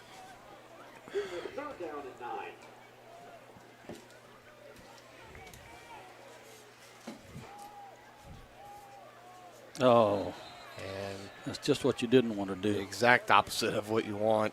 That was Logan Schmidt again lined up there. right around the ball, and it's bad enough if you can jump off sides when you're on the edge, but when you're right there, right on top of the football, that'll drive coaches crazy. So that'll give Paola a little bit more breathing room. 3rd and 4 upcoming. Ball spotted right at the 25-yard line, the tip of the nose of the ball at the 25-yard line.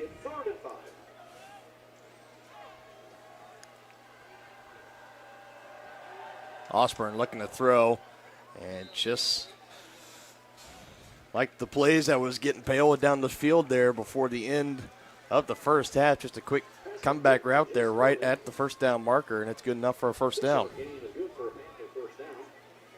Needed 4 and got 4.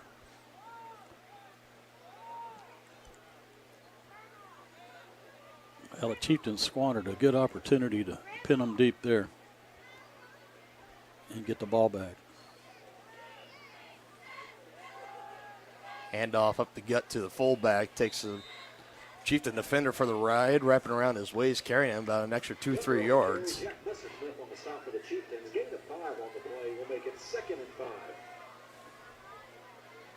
About a 5-yard carry even, maybe about 6.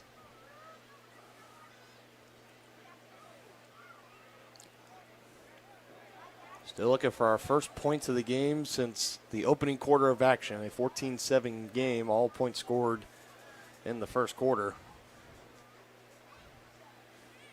All in 3 straight drives. We had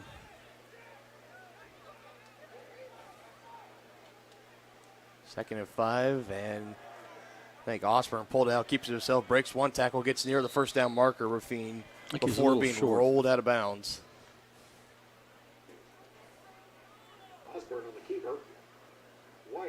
About 3rd and 1 coming up. Wyatt Harris in on the stop for the Chieftains.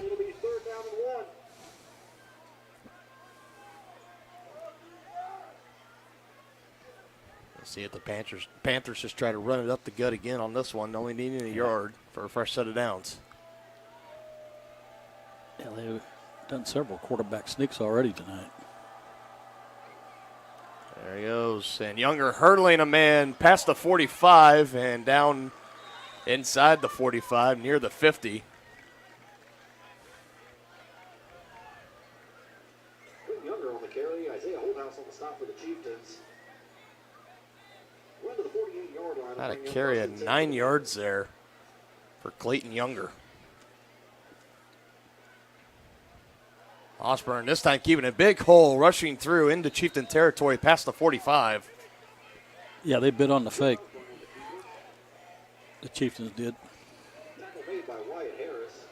Now the Panthers come out running a little bit more of the option in the backfield. Instead of Osborne just handing it off to the fullback or one of the slot backs. One of their halftime adjustments, I'm sure. Like you said, Chieftains biting on the fake. Picking up good yardage here. This time right back to Younger and not getting much more. Messersmith and Holthouse pushing him back. Short gain from the 44-yard line. It'll be 3rd down and 1. Another 3rd and short coming up on this drive for Paola.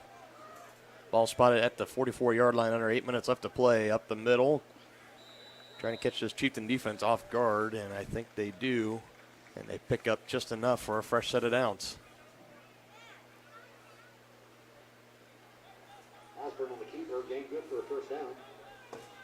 As Younger was doing his part, trying to tell the officials to move the chains.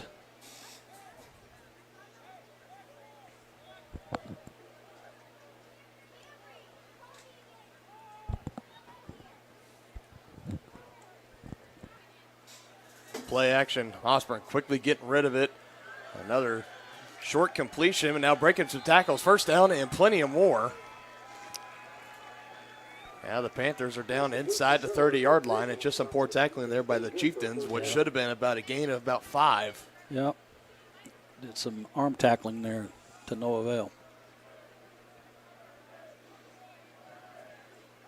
Got a big wide receiver like that, you got to break down and bring him down. Call it a gain of 14 yards through the air, catch and run.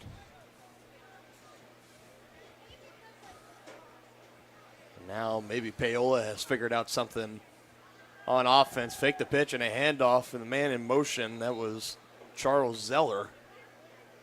Zeller on the carry, tackle made by Isaiah Holthouse. Holthouse again on the tackle. He has been active on defensive end, and both players taking some time. That's Zeller and Holthouse, but now both get helped up. Appears everybody is okay.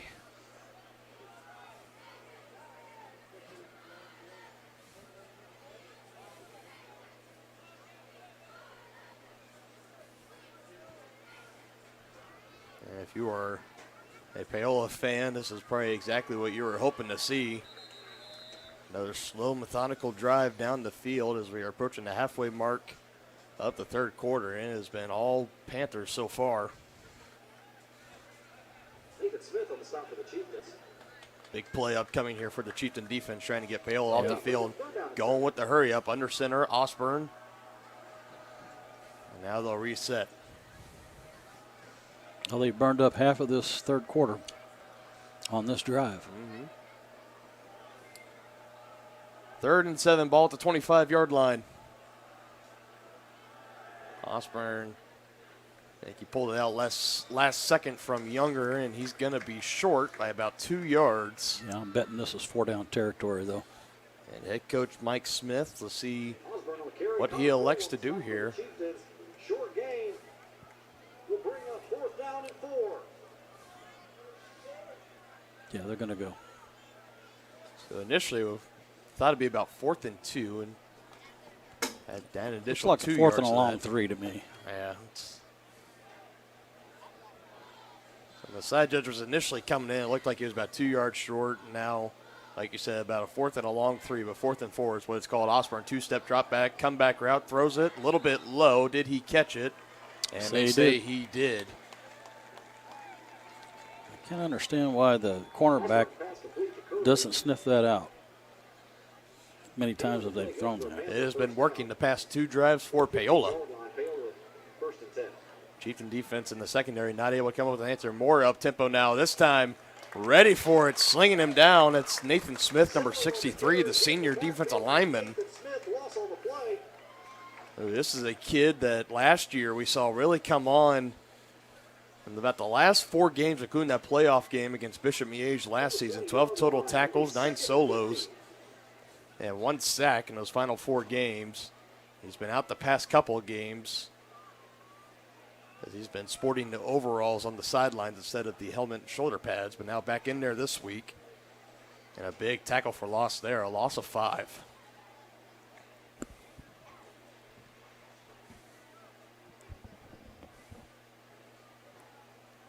Osborne, again, comeback route. Same thing. I think, did he not catch it? He did. Yeah, he did. Pass complete to Curley. Hitting Curley on the curl route.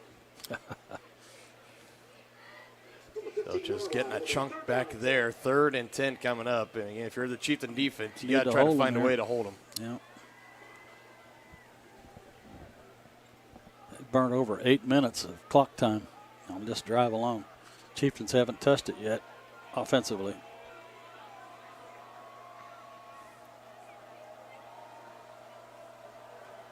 Looking to pass again this time.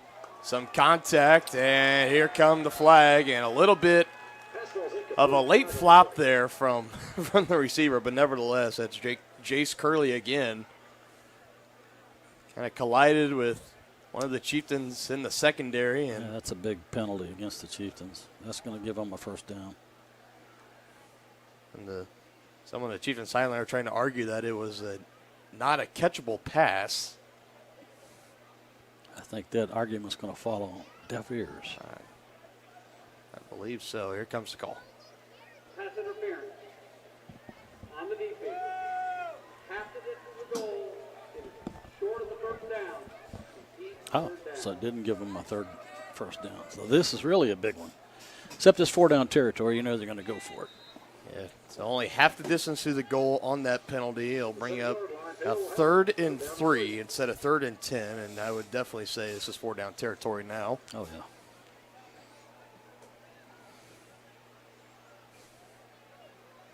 Ball at the 7.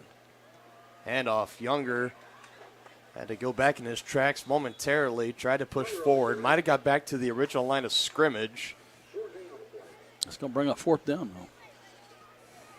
So eerily similar to the end of the first half drive for Paola. They march all the way down the field, get inside the 10-yard line, and now 4th and short. Watch that little hitch route to the right side. I'd say watch the hard count first. And oh, yeah.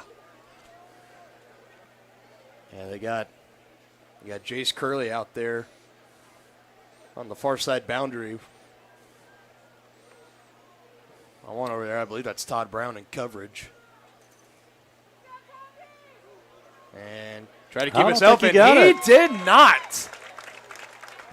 He did not get there. Connor Cole, number 71.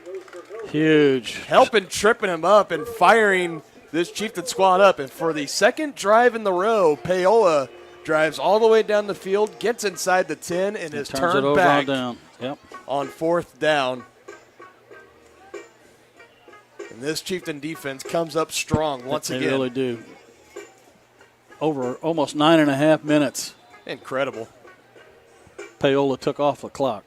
Only 2:34 left in the 3rd quarter. And the Chieftains touching the ball offensively for the first time. In the second half, yes. You just have to be irate if you're a Paola fan, coach, right now. And even a player. I mean, that angers you as a player, too. There we go. Back to the passing game, and that one. Dangerous. That was behind him, and it could have been picked. Now, J.J. Crawford, number 9, if he was about a step ahead of that one, he had a chance to intercept it. Langford was throwing, and I believe it was Todd Brown.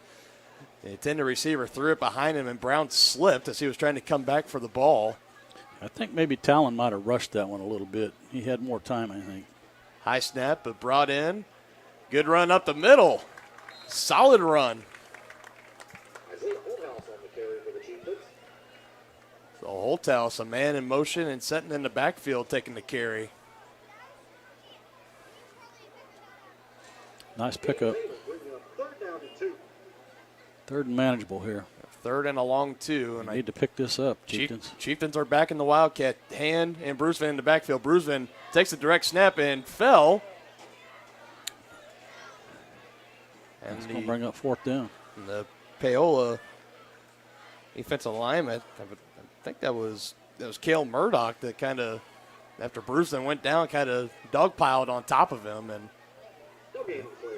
it's depending on the official, it could be a unnecessary roughness, but Chieftains don't do much on this drive, lose yardage on that last play, and they're going to punt it away. And this one, not a very good punt as it gets out right around the Chieftain 45-yard line. Yeah, that's going to give Paola great field position once again. So you let Paola burn all that clock down. You get the big stop by your defense, maybe a momentum swing, and then the offense comes out. Back over. 3 and out.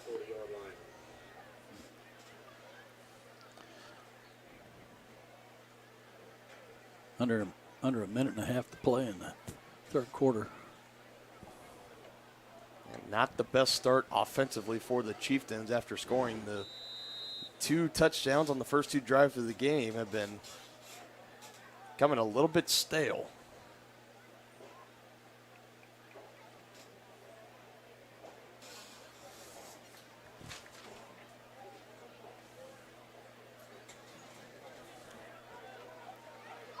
The Panthers take over 1st and 10 at the 40. Handoff. Up the middle, and a gain of about 1 or 2. That's all he'll get, Landon Taylor. Taylor on the carry. Wyatt Harris on the stop for the Chieftains. Gain of 1.5 on the play, bring up 2nd down and 8.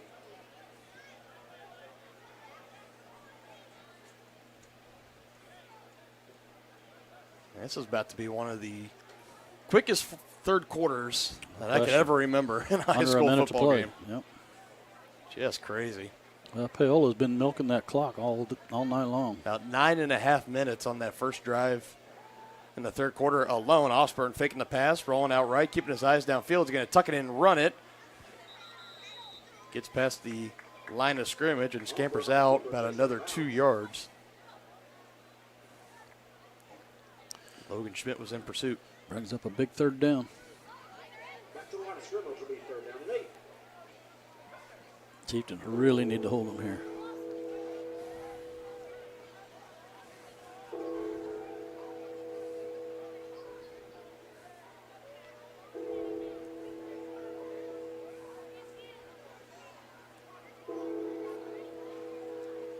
Be interesting to see if they go for it on fourth if they don't make it here. See if this is 4-down territory. I don't know. Be interesting. You're only down by 7.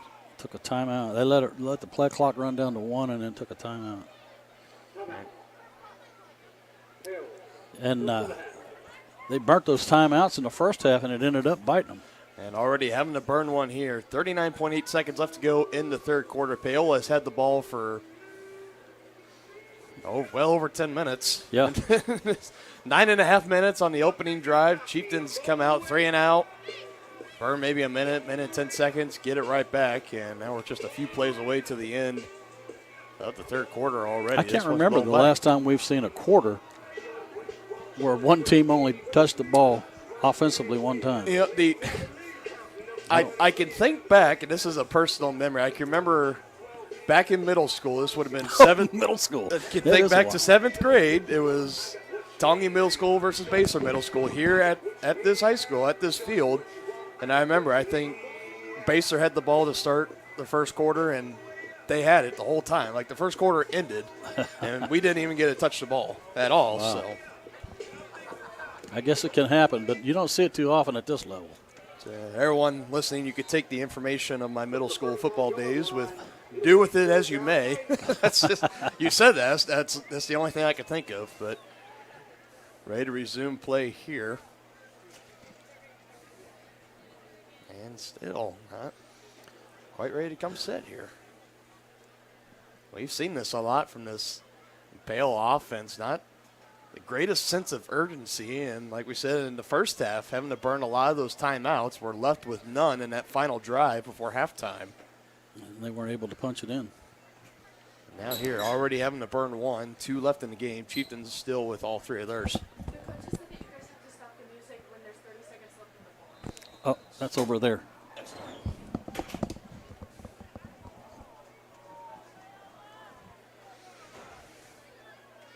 I wish we controlled the music, though. Third down play. Osborne, pressure. Brought down, struck the ball from behind. They got it. I think it was Holthouse chasing him down from behind, struck the ball loose. Tongi's got the ball. And the Chieftains have it. Colton Bruceman recovering. And Holthouse has got a little bit of a limp. He's a tough kid, though. He is. He's going down to that foot or ankle. Something definitely hampering him, but a big play there, Isaiah Holthouse. Coming from the backside, chasing Osborne down, dragging him down from behind, a strip sack and fumble recovery. Colton Bruceman picks it up for the Chieftains, and they will take over. First and 10 There's a at the flag 39. on the play. What's the flag?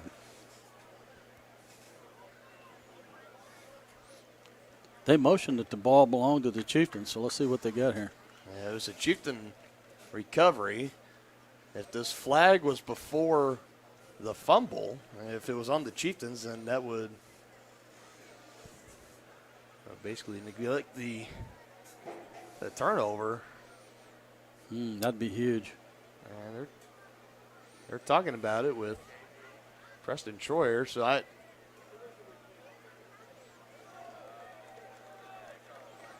think they're going to. So the Chieftain offense is coming on the field. Here's the call. With the flag down, offensive pass interference if the ball's been thrown. Disregard the flag. Picked it up. Been a fumble on the play, recovered by the defense. First down, Chris. And there you go. So disregard the flag. First down for Tonganoxie. They'll take over right around the 39-yard line. I'd say that's a pretty quick flag for pass interference when the quarterback's scrambling back there. Yeah, I agree.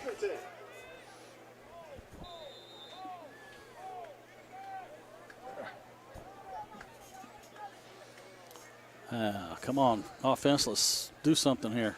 And now this Chieftain offense needs a long, sustained drive ending with points, and they start out handoff left side. Bruisman running through tackles, has some blockers, first down and more. Sidestep, there he goes, past the 40, past the 30, inside the 20, and roll down inside the 20-yard line.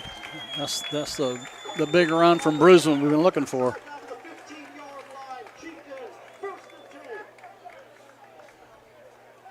That's huge. Close to about a 40-yard gain there for Colton Bruisman, and he always has about one per game where he gets loose and breaks off a big one, and that was it right there. Fours are up here at Beatty Field, a 14-7 lead. Chieftains are in the red zone and looking to punch it in and double their lead. Be right back after the break here on Tonganoxie Sports Live, your home for Chieftain football. Kansas Insurance, we know one size doesn't fit all. In fact, our whole mindset is based on customized policies for you and your families. We're local, and we do what we do because we care about you. Think of us as brokers for your insurance needs. Working with Kansas Insurance gets you the award-winning service and attention to detail that only an independent agency can provide. All across Kansas, we're here to help you manage and plan for all types of risk. Contact a local agent today. Kansas Insurance, local, independent, serving you. The same look and location of a classic drugstore with the services and supplies of a modern pharmacy. That's what you'll find at the Downtown Drug Store in Tonganoxie. Of course, Downtown Drug is the local choice for your prescriptions and health needs, but did you know they have the best selection of Tonganoxie Pride and Chieftain Game Day gear in town? And a whole lot more. Cards, gifts, home decor, and even the best way to satisfy that sweet tooth. The Downtown Drug Store. Call 913-369-3800 or visit them online at thedowntowndrugstore.com.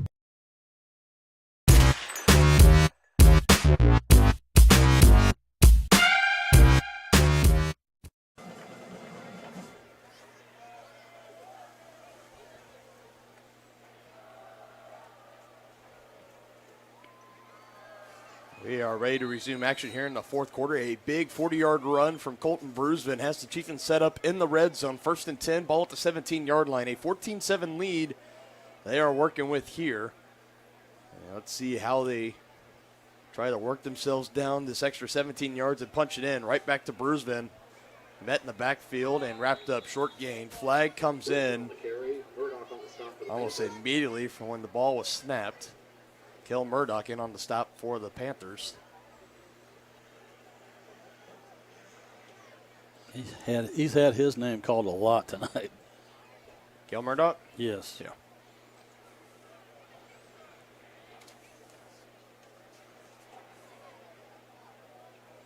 Against the Chieftains. On the offense. 10 yards from the spot of the foul. Repeat first down. That hurts. Back him up 10 yards, still first down. Now 1st and 20. Now up here for the Chieftains. So we saw the Chieftains on their second touchdown drive face a couple penalties that backed them up, but didn't result in being drive killers. Let's see if they do the same here, and they start out on the ground and not going anywhere.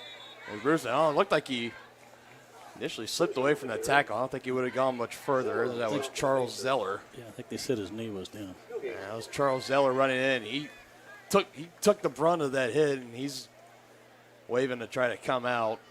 Maybe a stinger. That is some hard contact right there. No gain on the play. It stays 2nd and 20.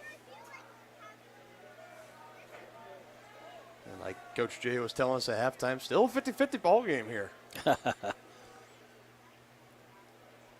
Langford looking to pass, looking left and throws left on the comeback route. Holthouse had it and deflected, incomplete. Good defense there. J.J. Crawford for the Panthers deflecting it in and out of his hands, and it's 3rd and long coming up.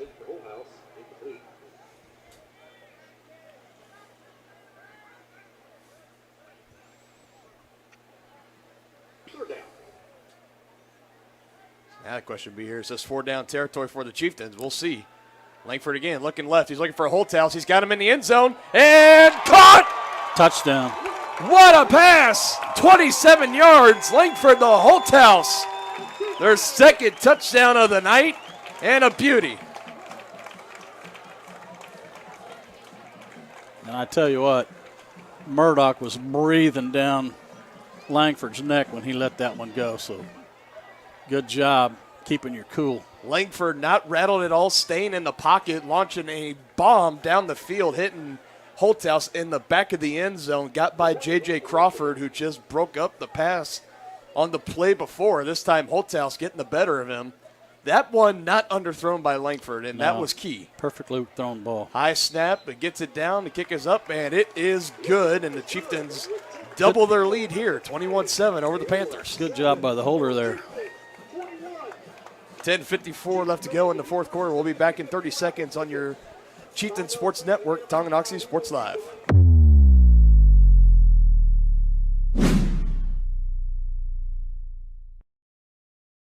Get back in the game with Physical Therapy Solutions in Tonganoxie. As a state-of-the-art outpatient physical therapy clinic, Physical Therapy Solutions will develop a plan of care to help you move, reduce pain, restore function, and prevent disability. Physical Therapy Solutions takes great pride in delivering current, quality-driven treatments. And now get occupational therapy in the office or at home on an outpatient basis. Call 913-417-7400 or visit ptsolutionsks.com.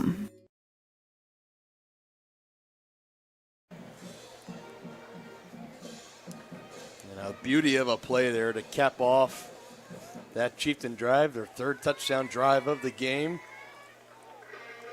And just like the first one, ending first, it was a 52-yard touchdown pass, Langford to Holthouse, that time 27 yards. Yeah. And let's give number 2 a shout for that handling that high snap, getting it down in time. It's a guy, Glover, 5'8", 142-pound junior. Nice job, young man.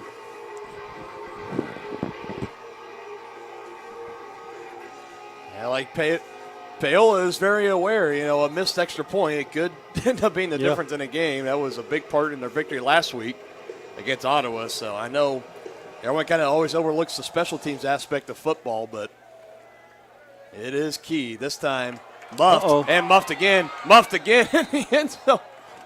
Oh, what? Call. They touched it when it was in the end zone on the ground. He muffed it once, twice, tried to pick it up again, dropped it, and then into the end zone. Then tried to pick it up a third time, and still dropped it. I don't know. How do you call that a touchback? That was kind of eerily similar to the when we had the play in the Spring Hill game, where it was a safety or nearly a safety. I can't quite remember. Nevertheless, Chieftains a 21-7 lead after the touchdown drive. 1st and 10 for the Panthers at the 20-yard line. They got some work to do and going with the passing game, looking the way. They're looking for Curley again, guarded by Brown for the Chieftains. Incomplete, 2nd and 10.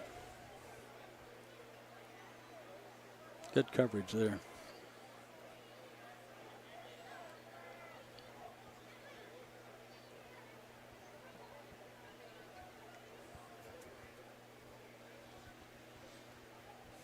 It'll be interesting here if Paola again will stick to the heavy run game that they're known for. If they're going to try to air it out, well, back-to-back pass plays on this drive. This one not going much further than about a couple of yards. They'll bring up about third and 8, third and 7.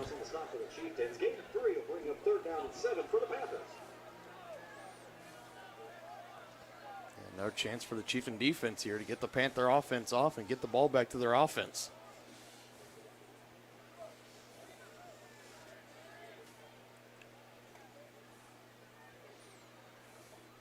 Panthers still taking their time. Play clock getting near 10. Play action. Osborne looking to throw it and getting the hands up, and good defense. Wyatt Harris. Incomplete. Looking again on the play to Jace Curley, and it was very interesting seeing that all break down because you see Harris coming in coverage. It was number 10, Landon Taylor. Excuse me, not number 16, Jace Curley. And you kind of saw the sideline tell Harris, get your hands up, and he did just that. He just got his hands up. Got into the eye path of the receiver and the ball and mixed him up just enough, and looks like the Panthers are going to punt here.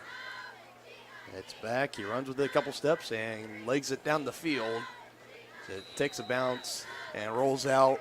Looks like it's going to be right at the 40. Yeah, about the 41 and a half. 41 and a half, 42-yard line. Chieftains will have good field position. And 9:59 left to play in regulation. Now you'd like to see some ball control. This is where you need to run the ball and move the chains. And this is the time where you lean on Colton Brusvin, who he's been getting the majority of the workload since the second half of the Baser-Linwood game, no doubt. But I think for the majority of this game, he's had his moments, but Chieftains have also been airing the ball out. So saving a little bit of those fresh legs for this moment right here. Close the game out, up by 14. And they throw it again. And Holthaus hit immediately as he caught it. No gain. J.D. Troutman just bowling over Todd Brown, trying to get a block out there, and that one could have been dangerous. Could have. Clock continues to run as it was a completed pass. 2nd and 10 from the 42 now. Riley, the lone receiver at the top of your screen. He's left one-on-one. Another make the screen. Langford looked downfield, but right back to Holthaus. Good play there. Yeah. And hit as he went down right near the 50-yard line. That was Troutman again, putting the boom on him. And about third and 2 coming up. 3rd and manageable. Chieftains need to pick this up. Keep that clock running.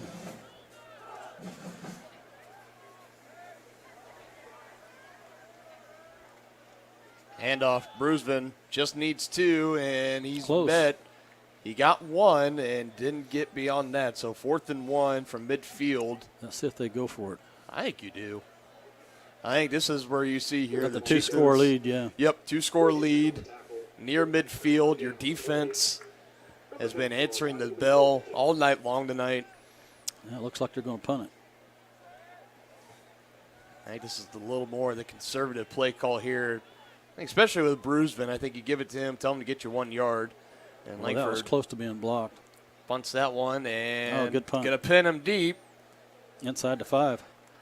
5 rolling down to around the 3 or 4 yard line. So a great punt for Talon Langford as the Chieftains pin the Panthers in deep in their own territory. 8:18 left to go in the fourth quarter. A 21-7 lead for the Chieftains.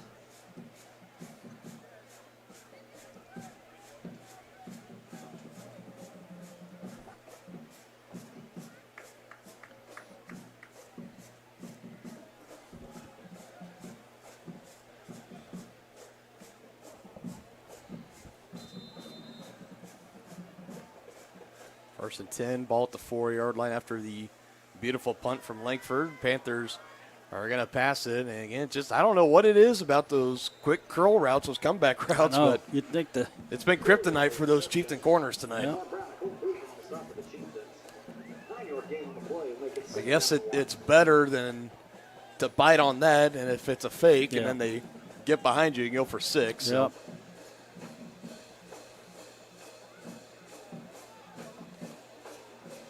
Well, it's not like Paola's quarterback is looking away from him, and he's staring him down the whole time. Right. Toss and handoff not going anywhere for Charles Zeller.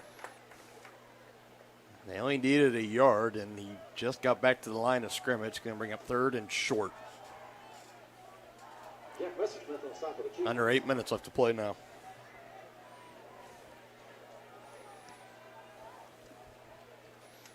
Quarterback sneak again.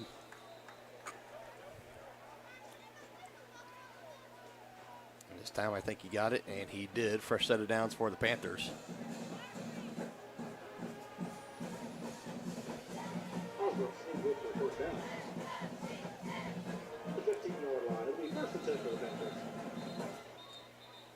We have an officials timeout here.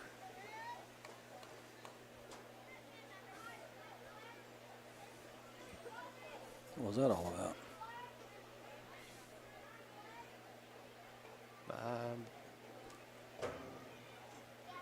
I'm really not sure. They were talking to somebody over on the Chieftain sideline.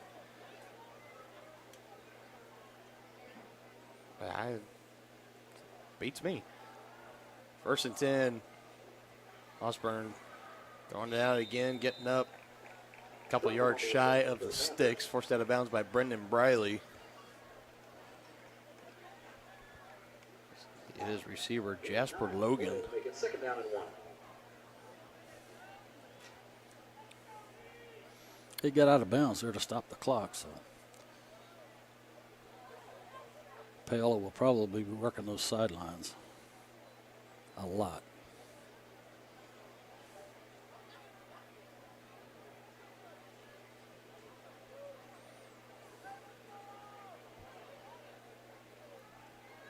Second and short, play action, throwing, and has a man, and caught. That was Todd Brown, and blown coverage. And blown camera work there. Sorry, folks. 76 yards to the house, touchdown for Paola. You're fired, partner. I know. No, I'm just kidding. Faked me out.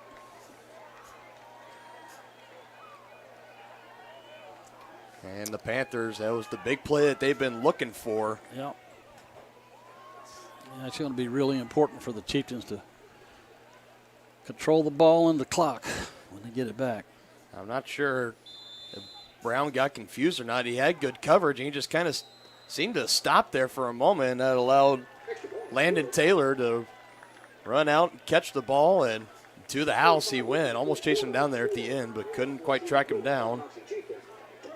It is now a 21-14 ball game here. Whole new life on that Paola sideline. 6:45 left to go here in the fourth quarter.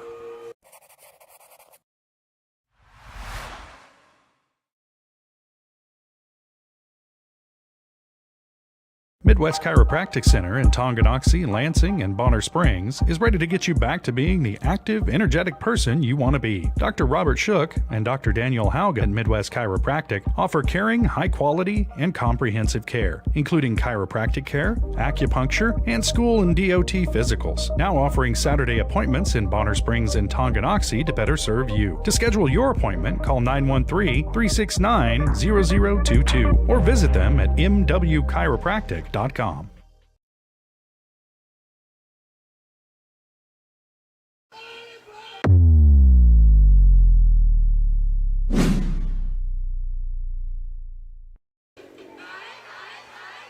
Ready to resume action here on Tonganoxie Sports Live. Dylan Funk alongside Dennis Drennan. A big touchdown for Landon Taylor. 21-14 ball game now. Paola trailing now only by one possession to Tonganoxie. Oh, high arching pooch kick, and Hand recovers it, breaks one tackle, and not going to get past the slew of white jerseys right there at the 25-yard line. And the Chieftain offense will now come back out. Chieftains need to control the clock, the tempo, and keep the ball out of the hands of the Panthers.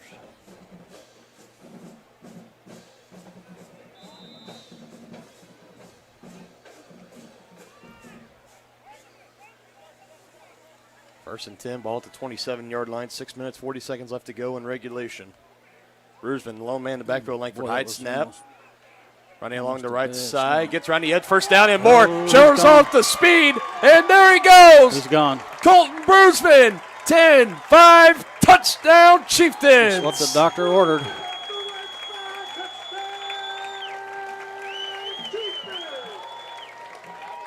To the house he goes. 73 yards. And what a play.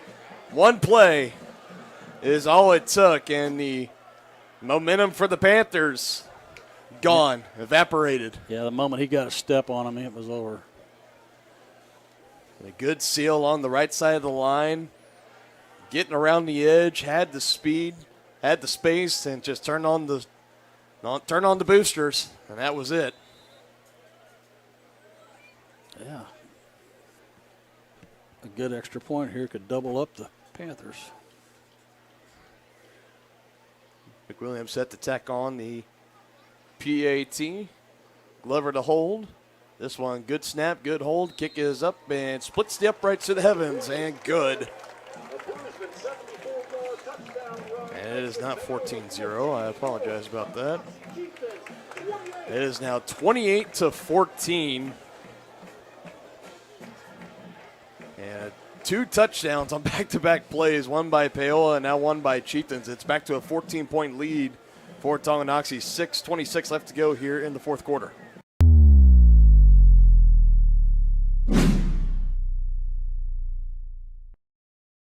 Whether you're an athlete looking to get back for another big win or you're just trying to win at life, Dr. Adam Ludwin at Win Chiropractic and Sports Therapy can get you back in the game. Dr. Adam has the tools and skills to have you feeling your best in no time with chiropractic adjustment, physical therapy, cupping, taping, muscle scraping, on-site x-ray, and more. Lose the pain and win the day at Win Chiropractic and Sports Therapy, now open in Tonganoxie. Book online at winchiropracticst.com or call 913-214-1020. 77 yards to the house for Colton Bruisman. Back to a 14-point lead for the Chieftains. McWilliams puts a charge into this one. It's not going to get out of the end zone. Taken inside the 5 and brought out. Trying to get around the edge, breaking some tackles, and now tripped up right around about the 20-yard line. Good kick. Good coverage.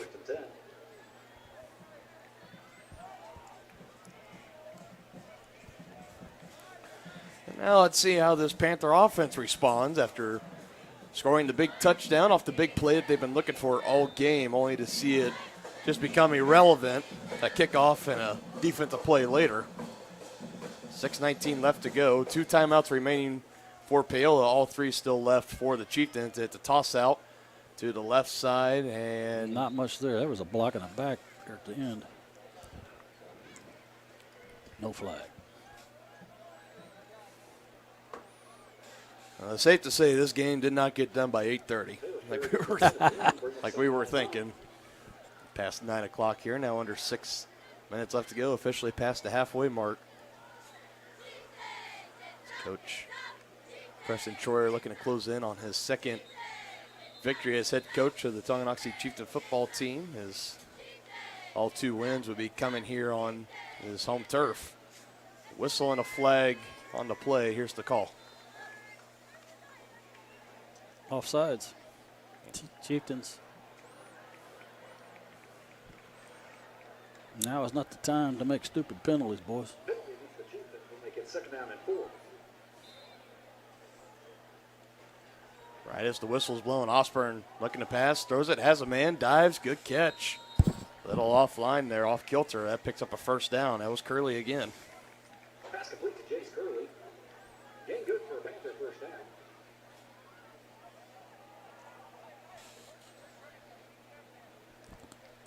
From the 33-yard line, 1st and 10.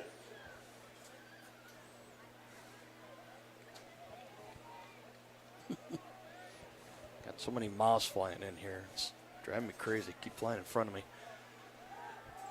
Screen pass, 1st and 10, trying to get up the boundary, get out of bounds. I don't think he got there. I think he. Yeah, they're stopping the clock. I thought Bruisman and company might have got him down inbounds, but did not. Clock will stop at 5:13. 2-yard gain on the play. 2nd and 8.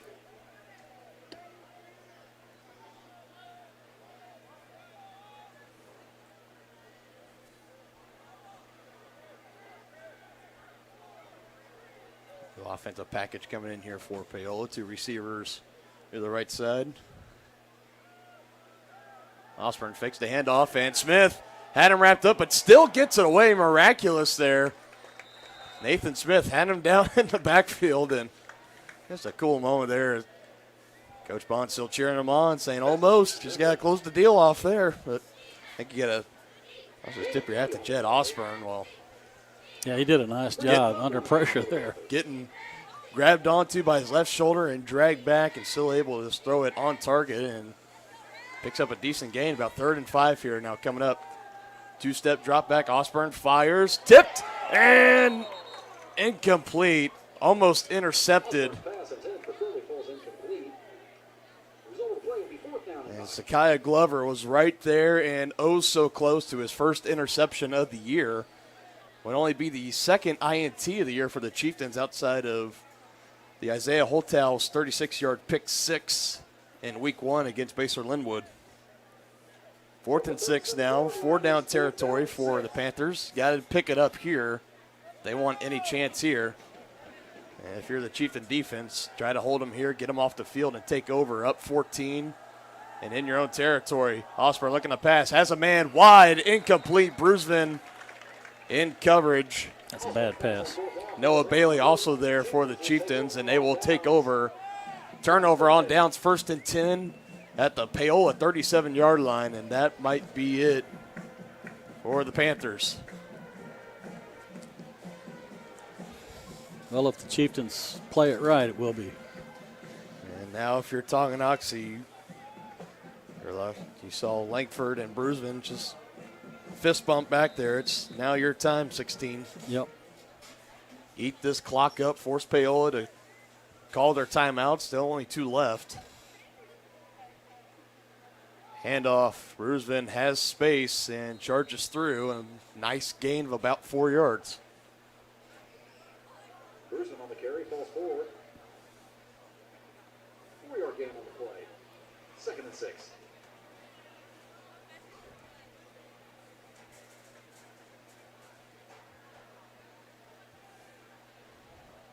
Clock approaching 4 minutes left to play in 4th quarter.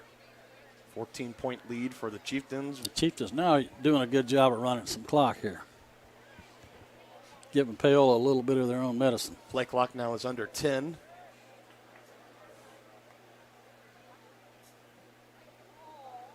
Bruising in left side now, cutting back up middle, changing directions, hit, and gets near that 1st down marker, about a yard or 2 shy. Miles, man, I'm telling you. We're being invaded here. It's because we have the lights on. Yeah, we got the lights on. We got the window open. I mean, it's such a beautiful night. I'm not going to sit in here and enjoy the fresh air from outside. Hearing all the bleacher coaches here. Like, why would we miss any of that? 3rd and 2 upcoming for the Chieftains. Definitely 4-down territory. Bruisevin up the middle. He's getting a good push up there by the center and the right guard. And he hits that gap again and takes it in for a 1st down. And Chieftains continue to bleed that clock out. And a big 1st down picked up there. Tanner Hand will now come in, give Colton Bruisevin a breather. He's earned it. Yes, he has.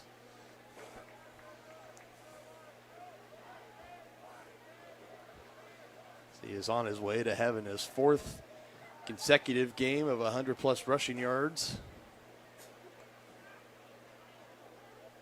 And he continues to make his claim as one of the top rushers in all of 4A. Now Tanner Hand breaking tackles, making a cut, 1st down.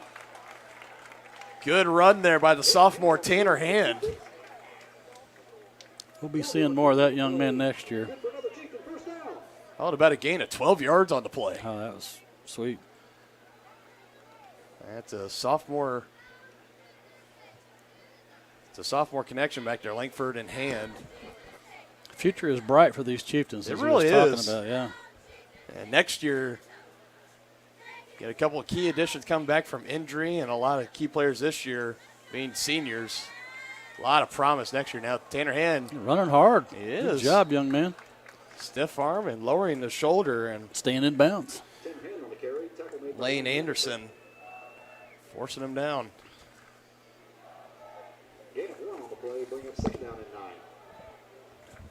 I think Paola coaches may have conceded. They're not using any of their timeouts. It would appear that way. He's getting close to victory formation time here, partner. As the Chieftains are on their way to being back at the 500 mark, 2-2 on the year. And I get the losing jinx off my partner. You do.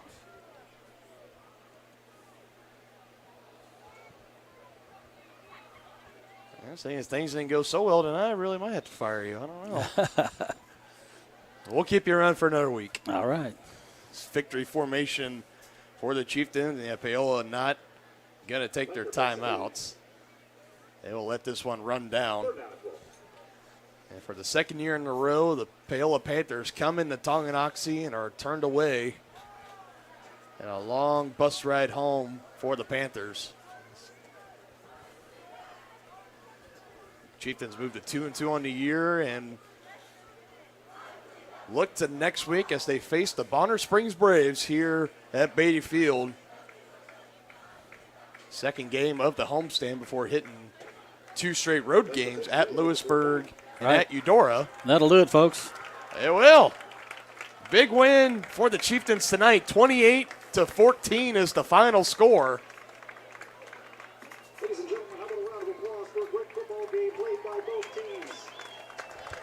A great football game it was. Close at most times, but it was finally that last drive from the Chieftains. One play, 77 yards to the house. Colton Brusman caps it off. Took the lead back up to 14 after the Chieftain defense gave up the touchdown. And Paola was back within a score. And the sweet, sweet victory for these Tonganoxie Chieftains. What a win. What a performance. Yeah, it was a great game. Yeah. And we will wait and see about head coach Preston Troyer coming up for a post-game interview. We'll have to give him your headset if he comes. Yeah, no problem, partner. And I'm sure a lot to talk about. Anxious to hear about just what he saw from this offense. Almost just complete 180 from what they have been the past couple of weeks. Finally figuring it out tonight and getting in stride. Langford looked way more comfortable back there. Yeah. Had something going for him, and the connection with him and Hotels really, really strong. No question about that. And again, like we'd said, partner, coming out the first play of the game, doing that little quick out pass, getting Langford into the groove and getting his confidence up, and the rest, as they say, is history.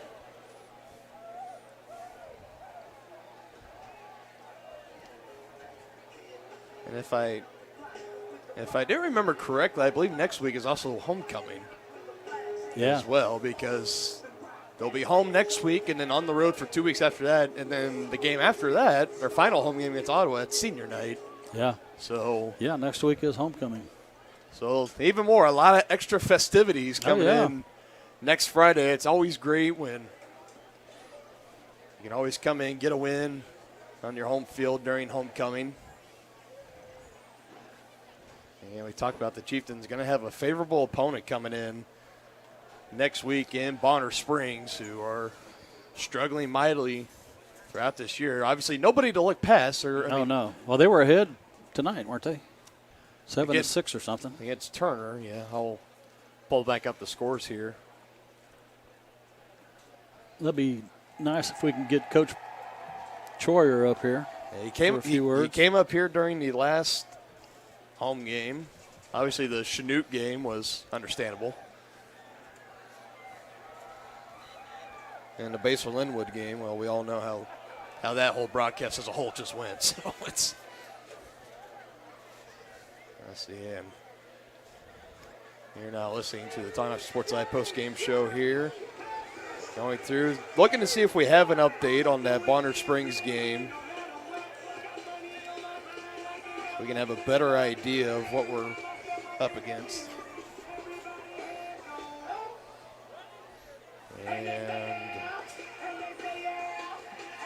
And final score: Lewisburg 44, Bonner Springs 7. So. Okay. Yeah, it's you're going to be facing a Bonner team coming off a thumping on the road against Lewisburg, and like we talked about, the Chieftains really needed this one night. It was a 50-50 chance kind of coming into this because the Chieftains had their struggles, the Panthers had their struggles, didn't really know it could go either way. But we said they needed the win tonight because you got Bonner coming in next week. That's another crucial win. Get you up to 3-2 before you hit a tough road test against Lewisburg and Eudora in back-to-back weeks. And I am really looking forward to those two matchups. But, of course, got the one next week against Bonner Springs. And head coach Preston Troyer is making his way up to the press box, as we always appreciate his time here with us, and we get ready to welcome him in here. Congratulations, Coach. Coach, again, congratulations. Thank you for the time today.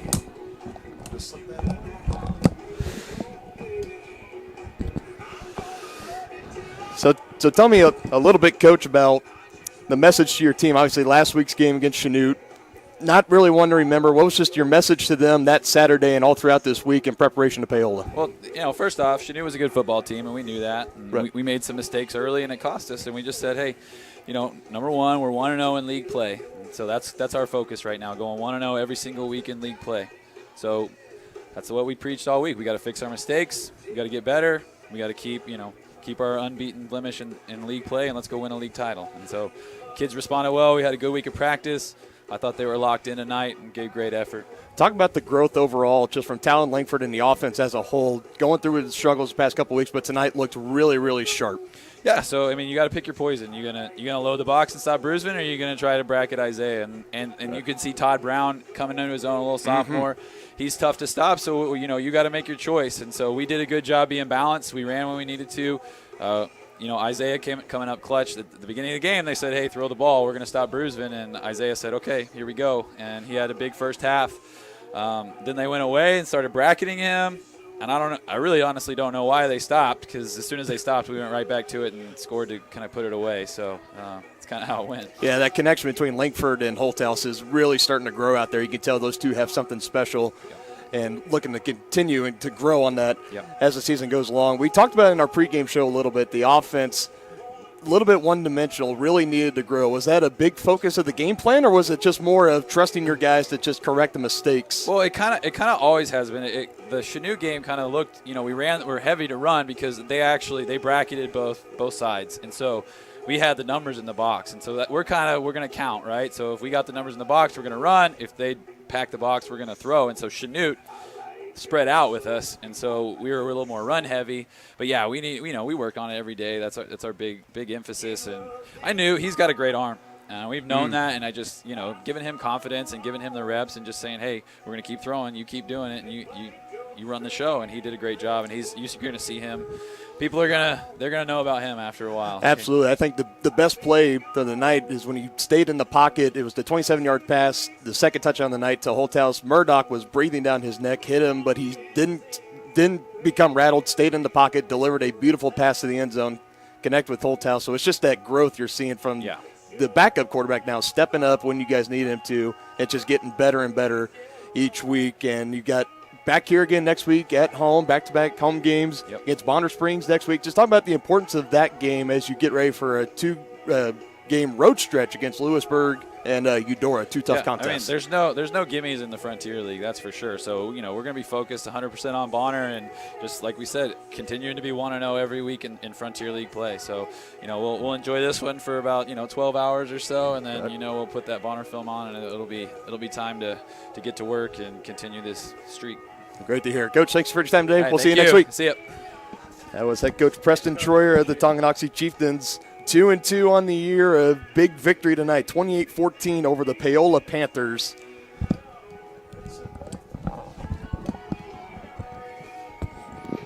And always a great conversation with Little T, Coach Troyer. And kind of like you said there, that's the identity this offense is trying to adapt into. Pick your poison. You're either going to stop Bruisman or you're going to bracket Holthouse. Like, which one are you going to shut down? Because the other one's going to go off.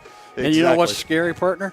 They're both coming back next year. Yeah, I know. I mean, this is still no time to try to look on to next year, but the future is very bright. So bright for this Chieftain team. Very, very bright. And I love the mindset, too. Yeah. 1-0 every week. Yeah, I like that.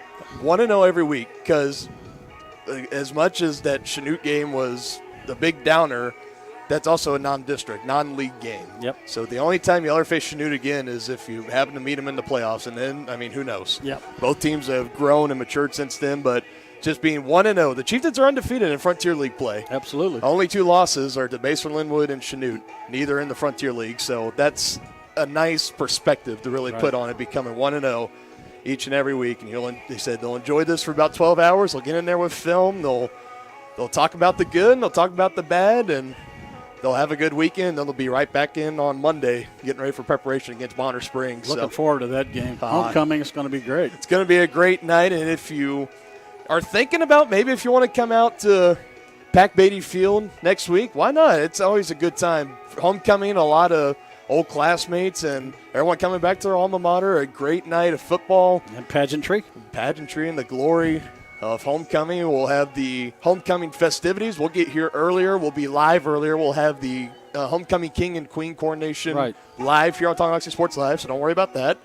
We'll have all that before the pregame, and then once that's over, we'll get into our traditional pregame story and our coverage, and it's just going to be a great night. I'm enjoying it. Yeah. And we have a busy week coming up next week outside of homecoming on Friday night. Tonganoxie Lady Chieftain Volleyball coming up next Monday. We have a triangular at Baldwin that we'll be covering on Tonganoxie Sports Live, and then right back 24 hours later, back at home, a duel. So Lady Chieftain Volleyball making its season debut on Tonganoxie Sports Live next Monday. And Tuesday we'll be here for both of those at Baldwin on Monday, at home on Tuesday, and then we will be back here at Beatty Field next Friday, homecoming against Bonner Springs. Any other thoughts before we close out this broadcast? No, I'm really happy to see the Chieftains bounce back after that outing against Chanute. That's a testament to this team and the coaching staff.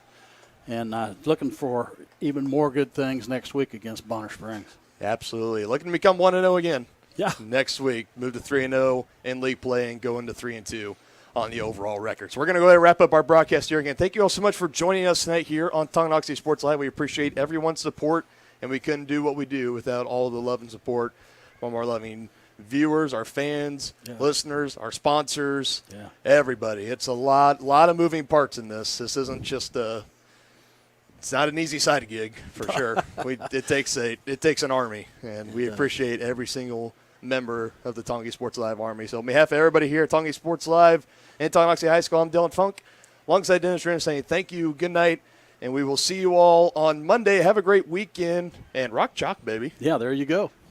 You've been watching Tonganoxie High School Athletics on your new home for the Chieftains, Tonganoxie Sports Live. Tonganoxie Sports Live is presented by Kansas Insurance, locally owned and operated. Learn more at kansasins.com. Also by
watching, and be sure to catch every second of the action right here on your home for the Chieftains, Tonganoxie Sports Live.